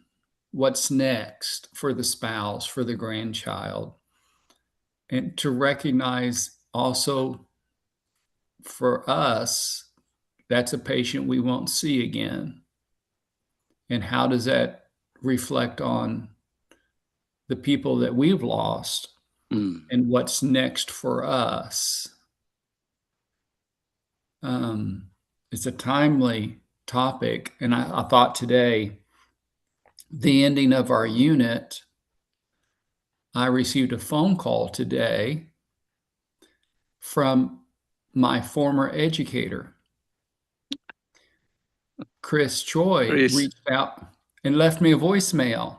Oh, lovely. And she wanted an update. So I thought, isn't that the divine, the universe providing? As I'm preparing to say goodbye to you all, I get a call from someone 2 units ago who introduced me to Joseph and to James. And I thought, I felt really, that was so special. I felt cared for. That, it's an ending, but there's a beginning. And how each of us are a part of another group called CPE family. And I felt her phone call, that just meant so much. That yes, ending and a beginning. And she was like, well, what's going on with you? What's next for you? What are you doing? And I thought, oh, thank you. Thank you for providing that for me.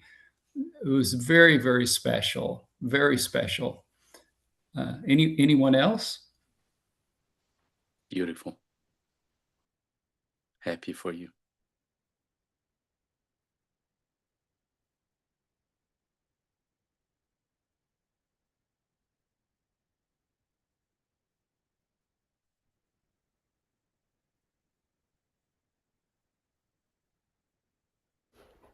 I did want to ask. We are meeting again for our to share our finals, right? Okay. Oh, yeah. The goodbye song. I was like, wait, no, not mentally ready. Okay, just checking. I figured we're like that is going to take up a lot of time, so we're doing this now. Okay. Sorry about outside noise. The question about holding space for myself. James knows this is a question that he asked me on like week 1, week 2's ongoing theme here. So I think I mean, you guys remember my cat died earlier this year. And then what most of you do not know is I'm expecting our second child in November. James is really happy that he said he's going to be his first CPE baby. Yeah. But yeah, the last month and a half have really sucked physically. And so like that one time I came into class and I was like, I need to go nap. That was like just, I think, has forced me to learn how to hold some space for myself. And I had a long discussion with James where he was like, bare minimum for the next few weeks, bare minimum. And I was like, I hate those words so much, James. Like, I think he was trying to give me kind permission. And I was like, you're giving me another challenge here to say the words bare minimum. That's not the way I operate. And so I would say this CP has been learning on many different levels for me. And that has been one of the biggest challenges for me, has been just giving myself the space and having to tell my supervisor, like, I cannot do this unit because it smells so bad that I just can't do it. And I hate telling people that I can't do something. You know, like my instinct has always been like, you just tough it out, you just figure it out, you know. And so I think that has been, it's actually been pretty new for me to have to just be like, I'm sorry, I can't do this. But I think the great thing about chaplaincy in a way is it's so clear to me that I can't take care of somebody else if I'm just gritting my teeth to get through it. It's just poor care. And so I think that's what really helped me to say, okay, I need to have this space for myself because otherwise I'm just a bad chaplain for everybody else. So anyways, that has been my journey with learning to hold space for myself. Beautiful. Baby. I think she's learning for two. The two people attending this class. Yeah. You're reading for two and learning for two. That's beautiful. Thank you, Sir Caroline. And best wishes. Yeah, I mean, making space is such a beautiful concept, right? At the end of the day, I don't know if any way this particular role as a chaplain would be effective without reflection and contemplation, right? Very few jobs implicitly require this much reflection and contemplation. Mm-hmm. And you cannot perform reflection and contemplation without that space. How does that work? Right? The question is it spontaneous or is it planned?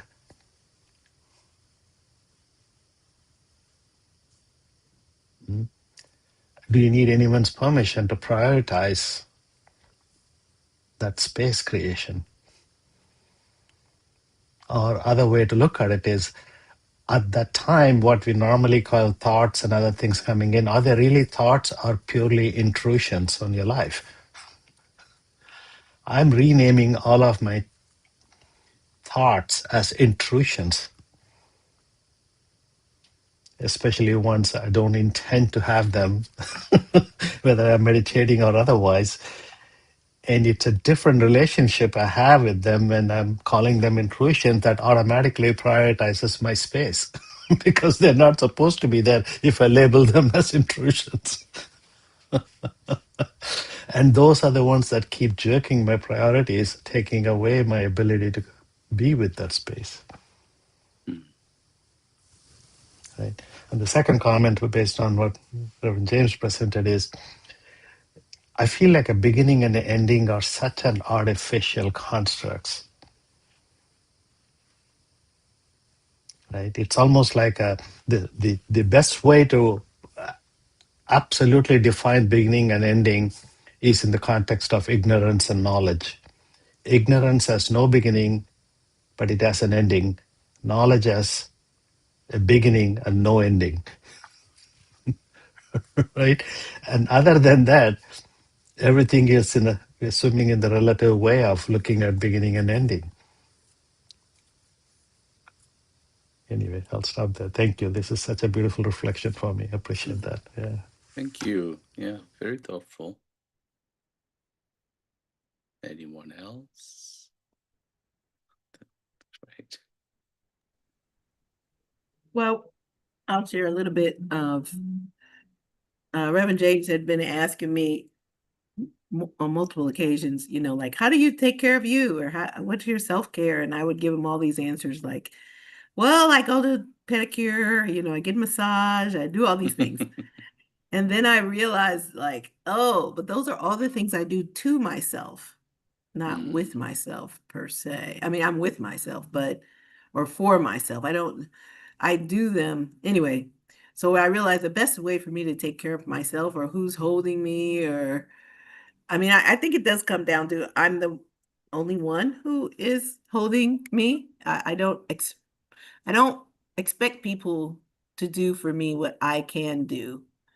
And I can just take care of me by I do have to learn to put myself first. I do have to learn to put the completion of all those things that I need to do so that I can be ready for other people first. Like simple as, oh, I got to go get this power of attorney notarized, or my will notarized.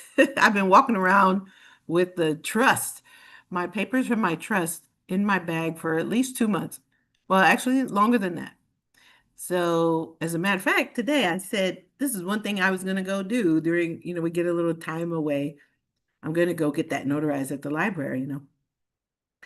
So I've just learned to just take care of me, helps me to be there for others, because I know that I have really taken care of myself, made myself a priority before I enter into anyone else's space to make them a priority. So that's one of the ways in which I do it, is I try, and I'm with the care of my father. It got really hard this semester, this time. But he's now finally in the memory care place or not memory care, but assisted living, where he needs to be. And I know I put out a lot of energy for him to be there, and that was really hard. Yesterday was hard. I mean, I met the milestone of the thing that I dreaded the most, which was wiping my father's behind. I mean, I hate to say it that plainly. I did not want to do that. That was one thing that was like, oh, that's on my boundary. I do not. But it got to the point where he wasn't getting the care that he needed, and I had to help him. And I could do it.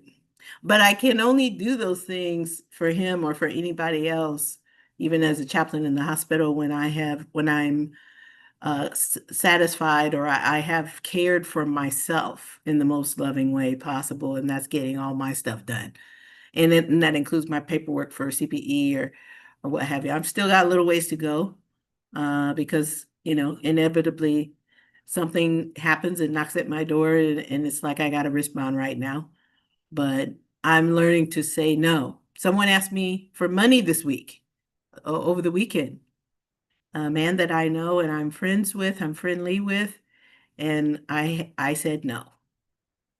I probably could have helped him, But I said no because I didn't believe that I was his only option. And also, I said to him, I have to take care of myself financially right now in a different way. And said no. So those are the ways that I continue to hold space for myself and hold myself, because as much as I would like to say, oh, my mom is there or my dad is there, they're really not. It's my turn to be there for them. And there is no one who is really there for me, right? I mean, other than the unknown. And I always leave room for stuff happens and something that shows me that I'm not as alone as I might appear to be. And that's really wonderful when that happens. But for the most part, it's just me. It's just me taking care of me. Anyone else? Yeah. And Alice, thank you for sharing. It's a lot, but said you are the one who takes care of yourself. It's just you.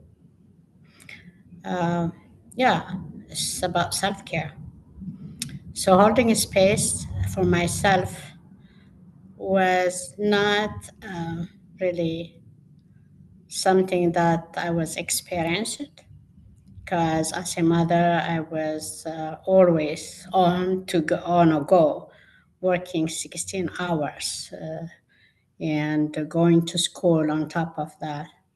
That is my past experience, but when I come to CPE class, uh, one part that is on our goal contract was to take care of self.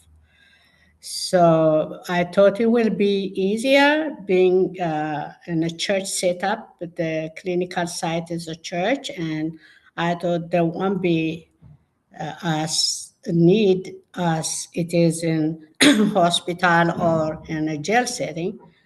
But I found it difficult. Different. So every time I have conversation with Reverend James, he was saying managing. So he mentions about how managing issue, and also the authority that I, as a chaplain, have to use. So that is a learning moment for me. I have learned a lot since I joined this chaplaincy about myself, basically. So how to take care of myself is by giving a space, by taking time to, which I'm used to, praying. I used to pray on a road, or if it is not convenient, in any room. But this time, my lunch time is basically to eat and pray. So that's how I give a space for myself. I evaluated myself. I'm kind of emotional. When people cry, I tend to cry a lot, and I thought that as a weakness. But thanks to you guys, when you give me comment, and I just consider that, okay, this is part of chaplaincy. So I have to sense someone's pain. The two things that is affecting chaplaincy in a church setup is that they are spiritual. You think most people are spiritual, but I don't take it into granted that they all need prayer. So I found out that somebody might say, no, I don't need. At the end, what are you going to do? So it is a big learning moment for me that I don't have to say, I will pray for you. It has to come from them. So I kept my own, space, so that they can explore their own space, their own need. So then I will offer help if they require. And the other thing is, in a church, there are more days that you don't think about. So more elderly groups are passing through, and then you have to be present. From the preparation of the area for the memorial service to the end, you have to be there. And then after everybody goes, then there might be one or two that needs your attention. So they will come to you and share their burden. So the availability takes your time. So after that, you have to take some time for yourself. So I learned that. And I have a very supportive staff. My pastor is checking on me. We have debriefing every week. So I will have my own reflection of my own self after that. So this CPE class have been really helpful to reflect on my own being. Yeah, who I am as a person, who I am as a chaplain.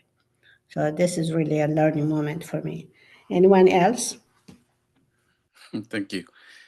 That's great. At the end, I will share another picture. So what you guys are saying is pretty much what I'm going to say. Thank you for sharing. It's a lot meaning there from your personal experience.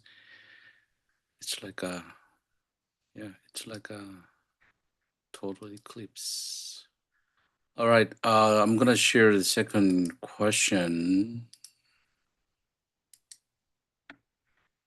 Probably this is a little bit overlapping with a third question. When you look at back, the most difficult moment in your CPE, when felt like a breaking point, the breaking point is also surprisingly turning point. So where your true empathy began. I'm gonna read it to you one more time. When you look back at your most difficult moment in CPE, the one that felt like a breaking, oh, I can't do it anymore. But can you now see it as turning point? Let's share.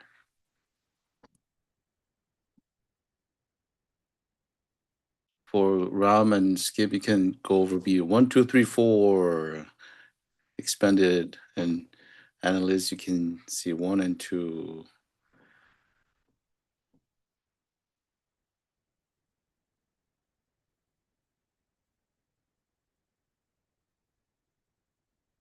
What's the breaking point is turning point.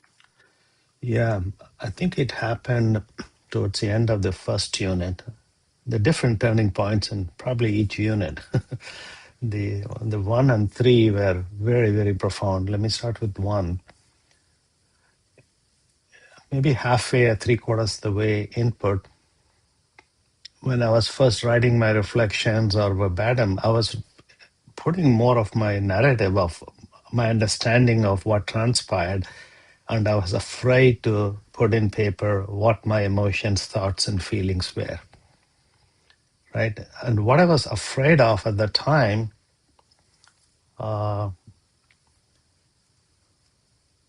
is two things. One is,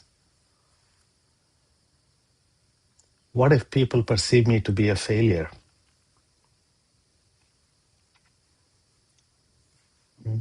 And I traced back to my early life, so many months, and I didn't fully reconcile it. However, I felt this was required in the program, and that's what truly we are trying to do. It's all about us. It's not about narrating the story or what transaction took place. And that was a huge turning point for me. I think that changed the course of how I looked at the program after that. Similarly, in the third unit, particularly I give a lot, I'm so grateful for you, Reverend James, about in that living human document and the total human way of looking at an inmate, and how can behavioral health not be a part of it, right? We can talk about a lot of other things that are bringing in everything, but behavioral health was such a powerful lens to truly understand the person. And the more I delved into that, more I started to cry about my own life. Right? This is what was under the rug. Right? Boy, did it take a lot of courage for me to face that. Thank you. Anyone else?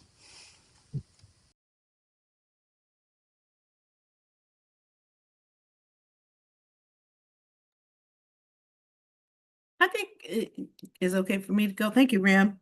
Ram. Yeah, I do hear you say that how important it became for you, or the turning point happened when, you just realize it's okay to to consider your emotions, think of how you're feeling, and express that with others in a group you trust. Did I get that right? Yes, good. Yeah, I think for me, the turning point, and I hope I got this right in terms of what we're sharing, kind of happened at the time when we shared our personal narratives. Um, that was really powerful for me as well, just taking you through different parts of my own life and putting that together helped me to feel more comfortable sharing and just being okay with being in this room. And with you all. I mean, some of it is the smallness of this group that has helped me overall. I don't know if there's any one point, but it's just that, the breaking into smaller groups, because I know there are more of us, uh, has served a good purpose. I teach online, and so one of my classes, well, last semester I had over 80 students this semester in one class. This semester, I do have nearly 70 in one class. So it's a lot of people's thoughts and grades to consider. And so it's really refreshing to me to be in a group of, less than 10. So I don't think it's just one thing, but I do remember that day fondly of, and that was what, maybe in our fourth or fifth week or so that we did that, somewhere around there. And that was a good turning point for me. Anyone else?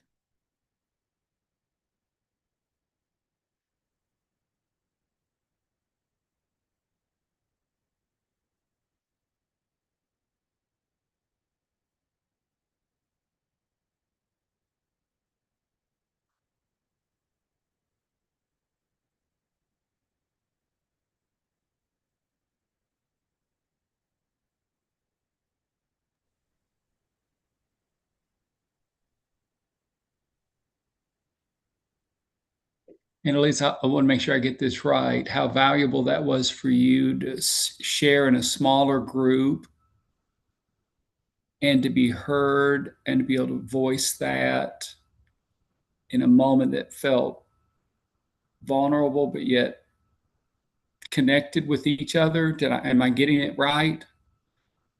Help Yes, me you're there. right. Yeah, sounds good. Thank you. So that goes to my issue. There are multiple. Every unit is a breakthrough. Every unit, every verbatim. You think, and it goes to my sense of wanting to be a performer. I'm thinking of what's next, but I'm trying to find the right answer. I think the countertransference as a beast was remarkable, but I think the real turning point was for me with the level 2 project. It was the first time I systematically articulated my view of ministry to queer people, and then made myself vulnerable to peers. So that was very, very, very, very, there was a lot of exposure in that. Is my thinking right? Is my heart right? How will it be received? It was the first time the theology, the sociology, the theory of spiritual care, first time I ever systematically put that together, was very nerve-wracking. But then to hear the response, the affirmation was really a significant turning point for me to say, I am capable, I am knowledgeable, I am in a place where I can speak with knowing and authority and confidence on this issue. And so I'm going to present that same presentation to our spiritual care department. And that was a real turning point to really expose yourself and then to feel the embrace of peers was really profound, among many profound. And I hope each of you have that same experience as you continue with CPE. Okay, oh, that was it. You think you're done, right? You think, oh, no more insights, I'm done. No, you're never done. So that was just wonderful for me, and I'm grateful for this ability to share that, and forever was a gift. So that was it for me. Anyone else? Well, Skip, that was a gift for me when you did that presentation. I think both yours and Rob's will live in my head and heart happily for so I thank you. I'm glad that was such a good experience for you too. I don't know that any of these are like the worst, but I think what came to mind first is turning points. Do you guys remember the verbatim where I was like, I don't know if I cared for this guy well because he kind of creeped me out, and I was like really worried that I was like changing the subject and blah blah. And then you all were like, you are asking the wrong question, Carolyn. The question is, how do you have boundaries?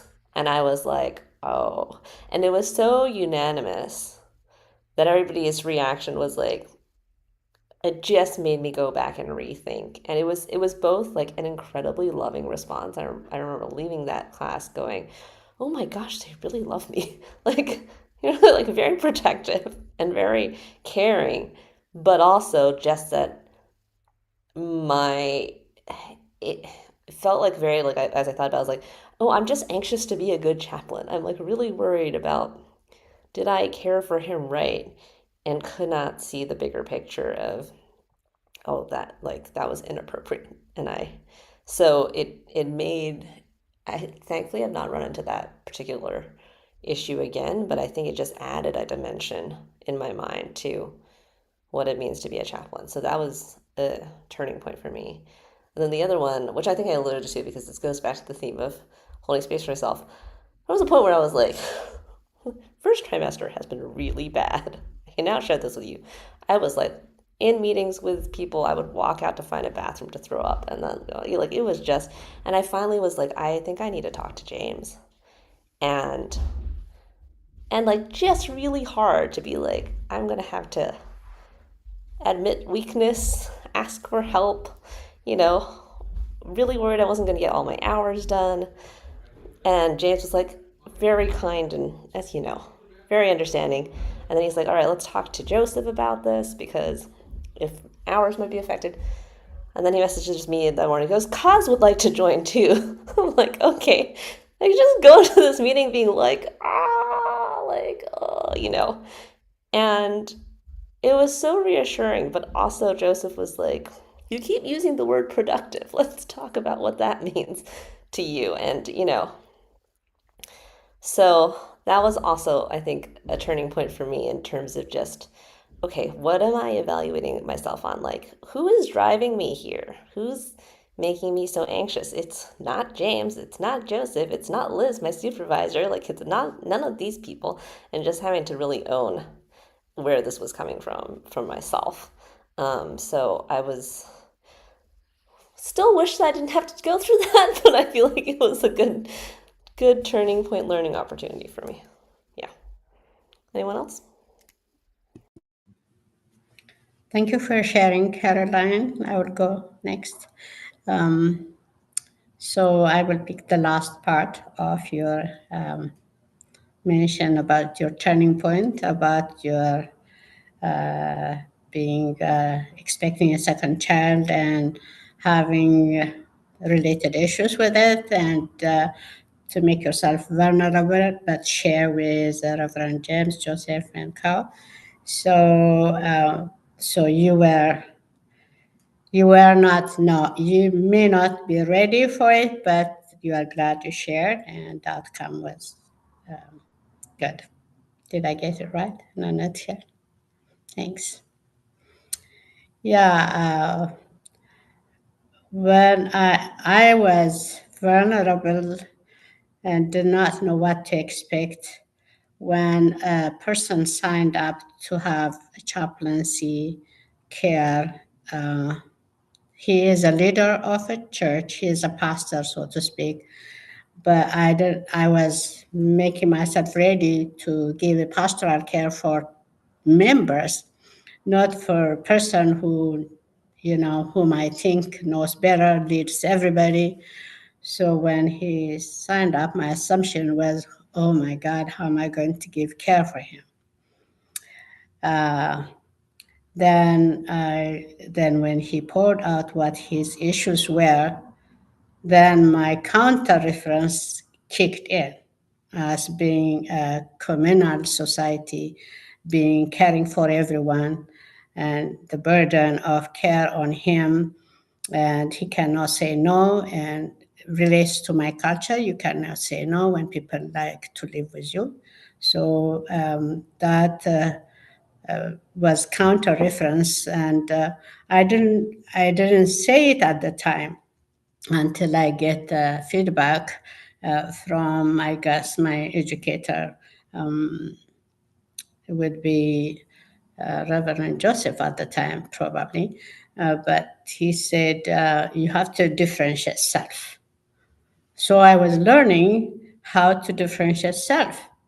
So then I have to also, that was a turning point for me to understand that every human, whether he's a pastor or, so to speak, even if he's a president, he's a human who needs help. And our role is to be present and listen. So I don't have to fix for them. So I don't have to fix the problem. I was ahead of myself, being analytical. So Reverend James was mentioning that, Emma, don't be analytical, just be present. So all the comments have helped me to become who I am today. And thank you. Thank you. I'm going to show you another last question and another image so we can sit on same questions. Last question is, many questions are maybe overlapping because you guys cover a lot. How will you carry the circle? The reason I mentioned circle is both of you all of you saying a holy space for patient and yourself, and breaking point and turning point. These are not separated. These are all connected. So how will you carry these circle with you, ensuring that end of CPE is not departure from growth, but a transition into more profounding, self-sustaining practice?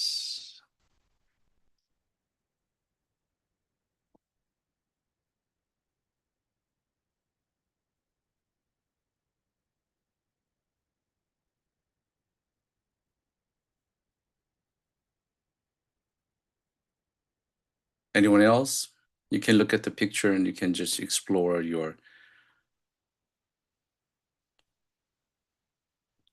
thoughts and questions, even feelings. See that two circles becoming one circle, maybe patient circle, your circle. One circle is breaking point, and also it is turning point. Now it's becoming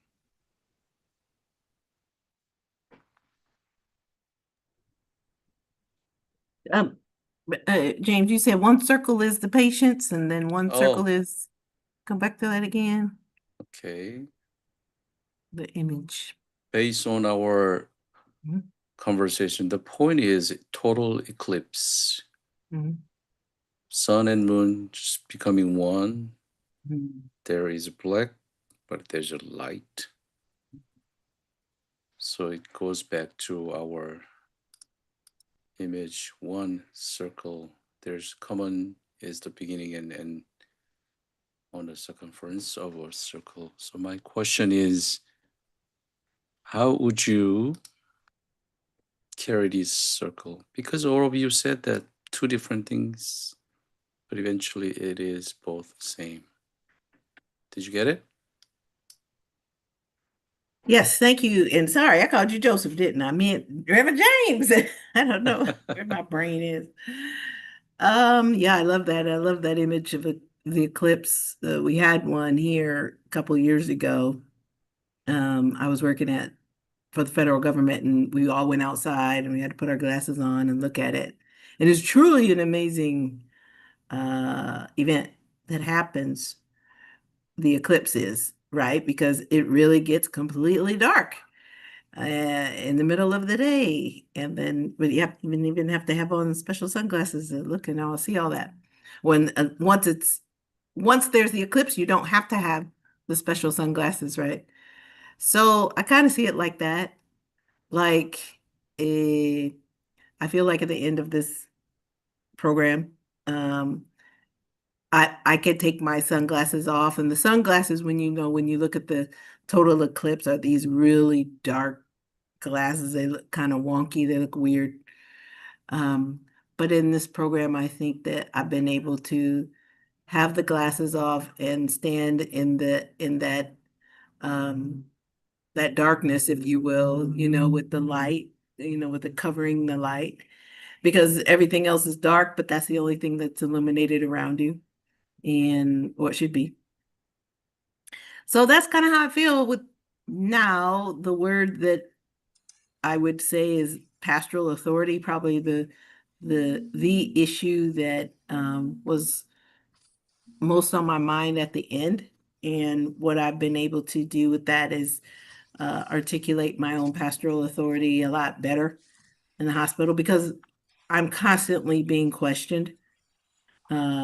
I'm constantly being reported. I told you about that, over stuff that either I said or didn't say, or people think, you know what I mean? It's one thing to be with patients, it's another thing to be with staff who don't really, like I said, they don't get it. They don't know what it means to be a chaplain, really. They just think we're there to offer a prayer and go home.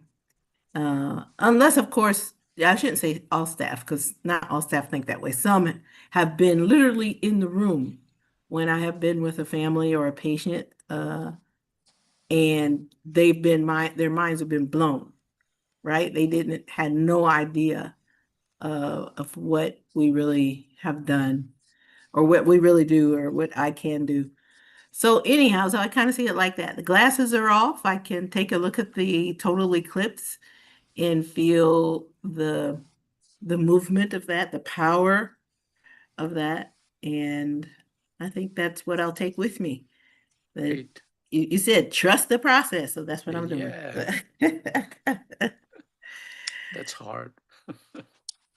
Thank you. Anyone else? How will you carry this circle with you? Yeah, it's a couple of thoughts coming to me in the last few days with the Earth Day. I was thinking we are all reflecting where do we end and where does nature begin? Right? We're not two entities. The duality is self-created perception, right? I'm bringing that thinking in here about, yes, there are two instances. There is a care receiver and a caregiver. But if I look at the interdependence and interconnected and the fabric of that, then this distinction is inconsequential. The circles, it's almost like I see the circles amalgamating a circle.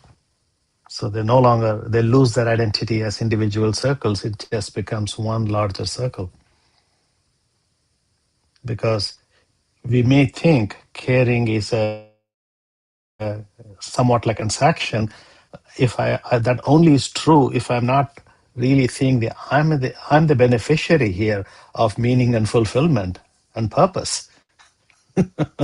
Right? That changes completely the self-value, which we don't think about. We think about self-care. If you think about too much about self-care, then you're putting that caregiving process as something that is weighing you down. But if you really make that as you derive meaning, purpose, and potentially joy, then I become the beneficiary of this whole transaction, right? So in a sense, the the the breaking point and the pivot point are the forces that make the circle bigger for me. It's no longer about the act of caring. It's about the presence and the language falls short for me, but allow me to use the word. The process becomes sacred. The process becomes spiritual. The process becomes divine. Process becomes reverential, right? When I look at it, the whole circle is reverential right now because that circle is the process. Thank you. That's what I got. Thank you. Anyone else? Yeah. Reverend Ram said the whole circle is, sacred. Well, if I see from the patient being one circle and me being one circle, then we can see the movement from a small eclipse to the full match, where you can see only the dark if you are on the earth side and the moon is covered. It could mean a lot. Could mean interface action, where people believe in the eclipse, like the moon being important in their faith, like in Islamic religion, I believe. And for us, from science perspective, so all this means that when as a chaplain, we have to explore where things lie. It is my belief from my science and his belief from his religious perspective, theological perspective. So we have to explore and try to get it right until become the whole circle for him and whole circle for me. So I think that's what I understand. Thank you. Anyone else? I feel like my takeaway is very simple because just looking at that image just reminded me we're going back full circle to the start of the class, to Annalise's link, and just the importance of having that space for reflection, and for us, for the people we care for making that for the staff and for myself. And I think that is something that I think I was telling Reverend James, like, I did not really realize how much the weekly reflections would impact me. Just having that process of writing. And so I hope to take that with me. I know I'm not going straight into another CPE unit. So like how do I keep expanding on that, keeping some of these practices going? But so that's my very simple takeaway here. Thank you. Anyone else?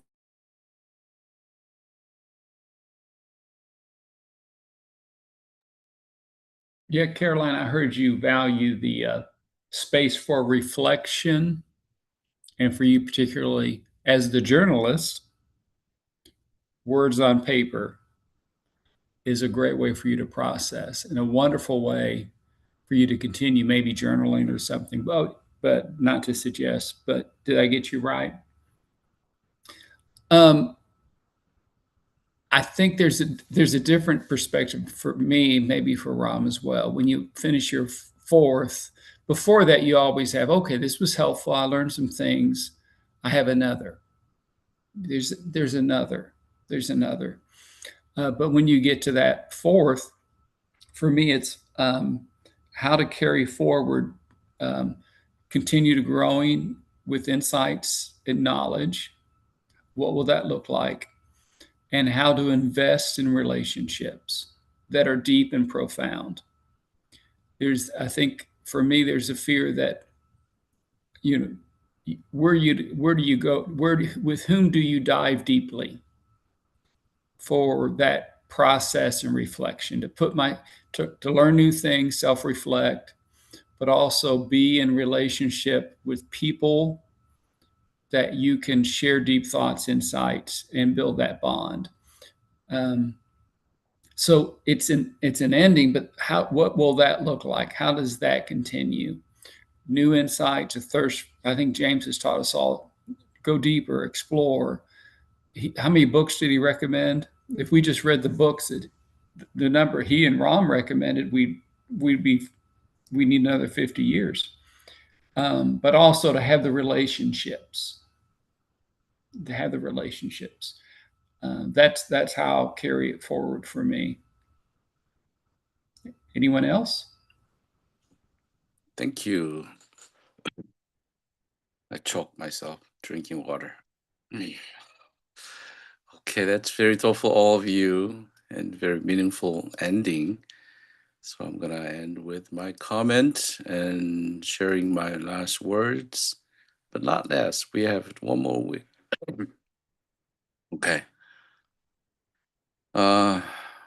Winnicott is Winnicott is a children's doctor and became a psychoanalyst later. And he said, the good enough mother,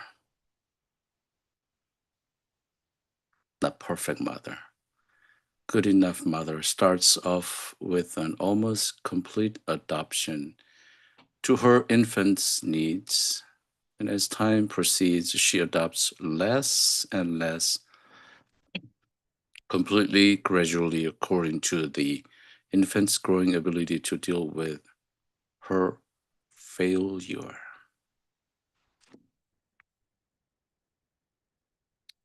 I want to say, including myself, it's okay to be good enough, chaplain. And all of you are good enough. Provide a spiritual care. And Winnicott is very famous for holding space. That's Winnicott's theory.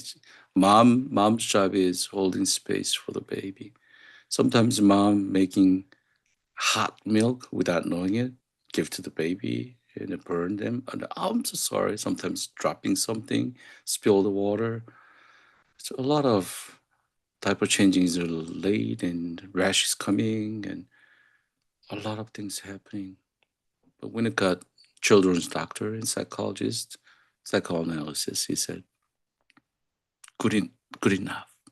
Mom, you are good enough. We are all good enough. This mandala is kind of a circle, not a circle.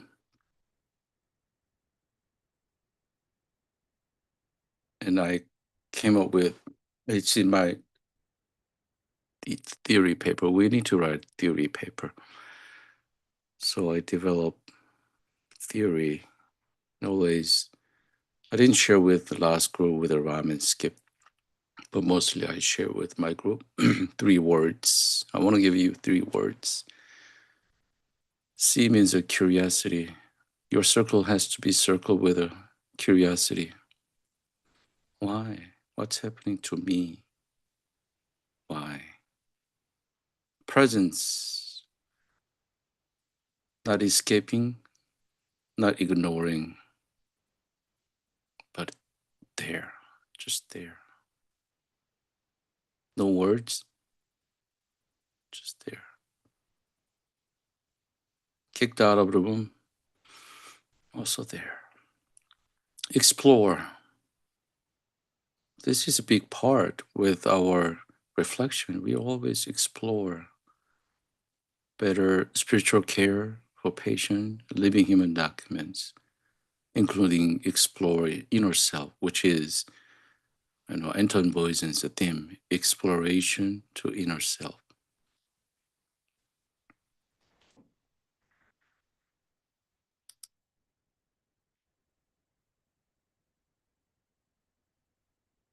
During CPE, if there's some challenges, misunderstandings, and disappointment I made to you, I'm asking your forgiveness. But at the same time, I want to say I truly care for you and love you guys. You guys are in my thoughts and prayer. And many, many blessings for your future spiritual care practice as you go through curiosity and presence, exploration. That's my final ending. Let's close our eyes and sit on our process today. Circle. Where is a really beginning? Where is a really ending?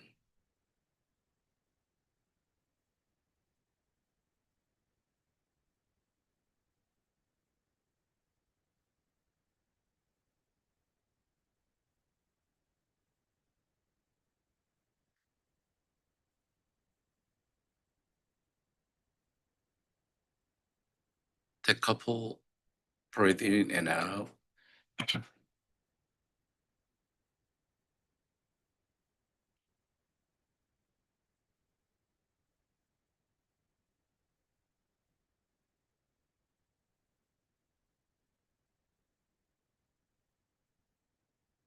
And let's open our eyes. Let's wrap up our meeting with the by sharing. If there's any satisfaction, dissatisfaction, or dissatisfied, any new learning, new founding, and what's next? Anyone else?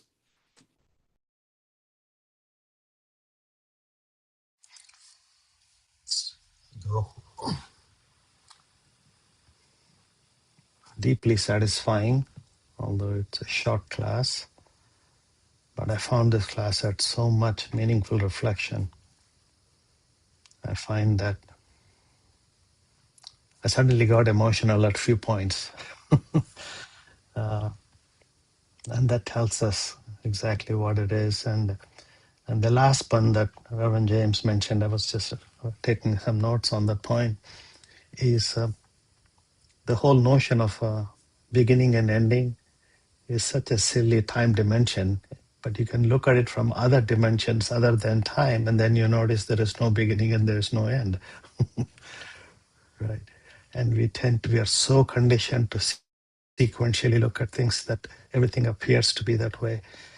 And the reason why 6 of us are in the Zoom call with David, number 7, is nothing to do with time dimension. We are meant to be. And this is a forever beginning. Thank you. Anyone else?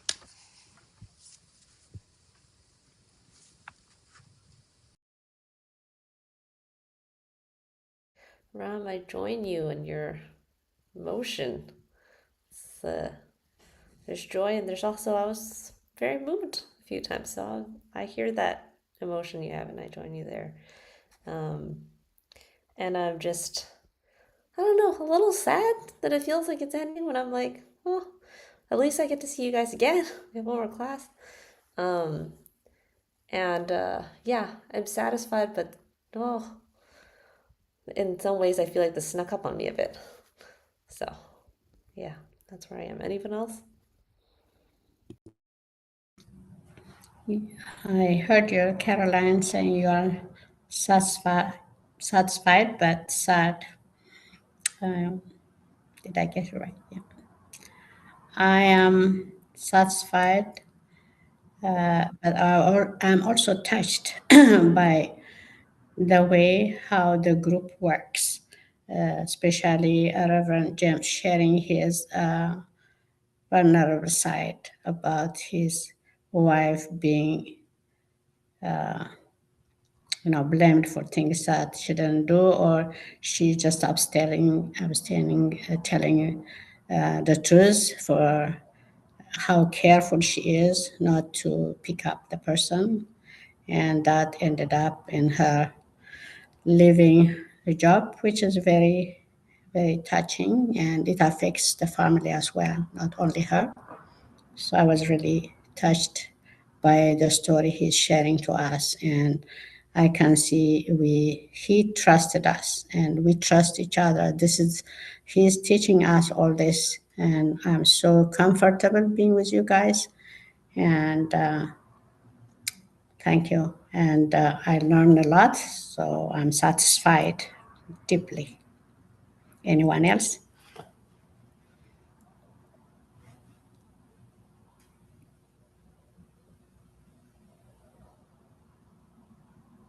Imabet, thank you.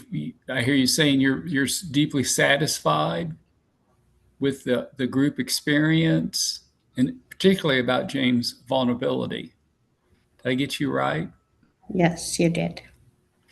I'm deeply satisfied by the sense of connection, our connection with each other, from being concerned about our brother David. Is he okay?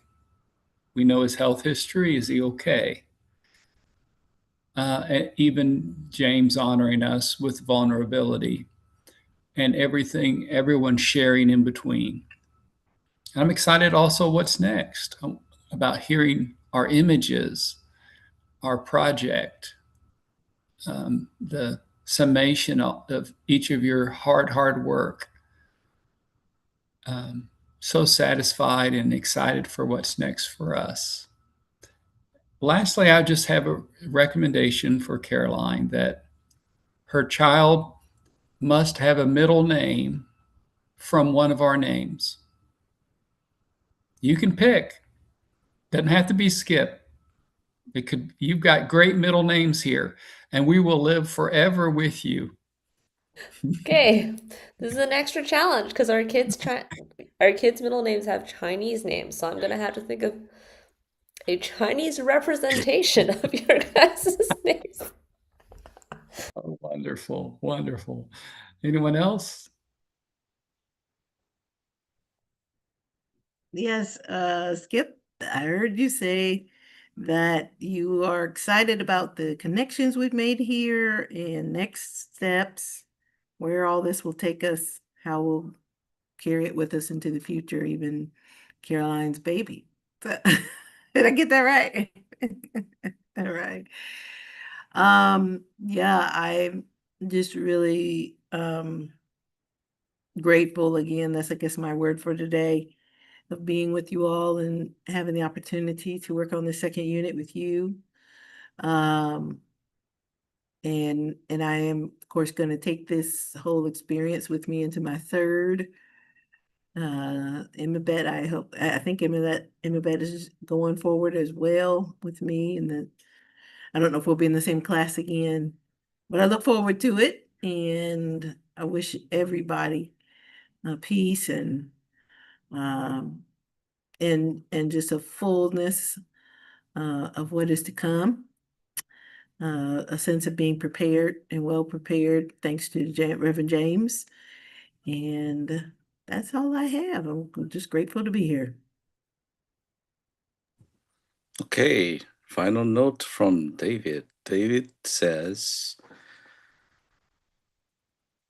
the doctors just talked about the results. They said everything looks okay. They prescribed additional medication for me. They advised me to see my cardiologist as soon as possible. They're working on discharging me. So he's doing okay right now. So that's good news. Thank you, everybody. It was a meaningful moment today. And thank you so much for being my chaplains. It's great meaning there. And Carrie, you want? No class next week. No class next week. Yeah. Someone's getting married. My daughter. I'll send you, email you some pictures. Yeah. Listen, Reverend James, please take good care of yourself, and wishing your wife very, very, very peaceful time. You can ignore us, forget about us. You don't need to send us anything, but we would be having you and your wife in our thoughts, prayers, in my heart. Right? Thank you. This is such a blissful time, and I hope you get to enjoy it as much as a father would. Yeah, I will enjoy the moment. Yes, may it renew you. Yes, yes, yes. Oh, yeah. All right. Have a great night and spend your time, extra time for your. Okay. Take care. Bye-bye. Okay. Bye-bye. Bye.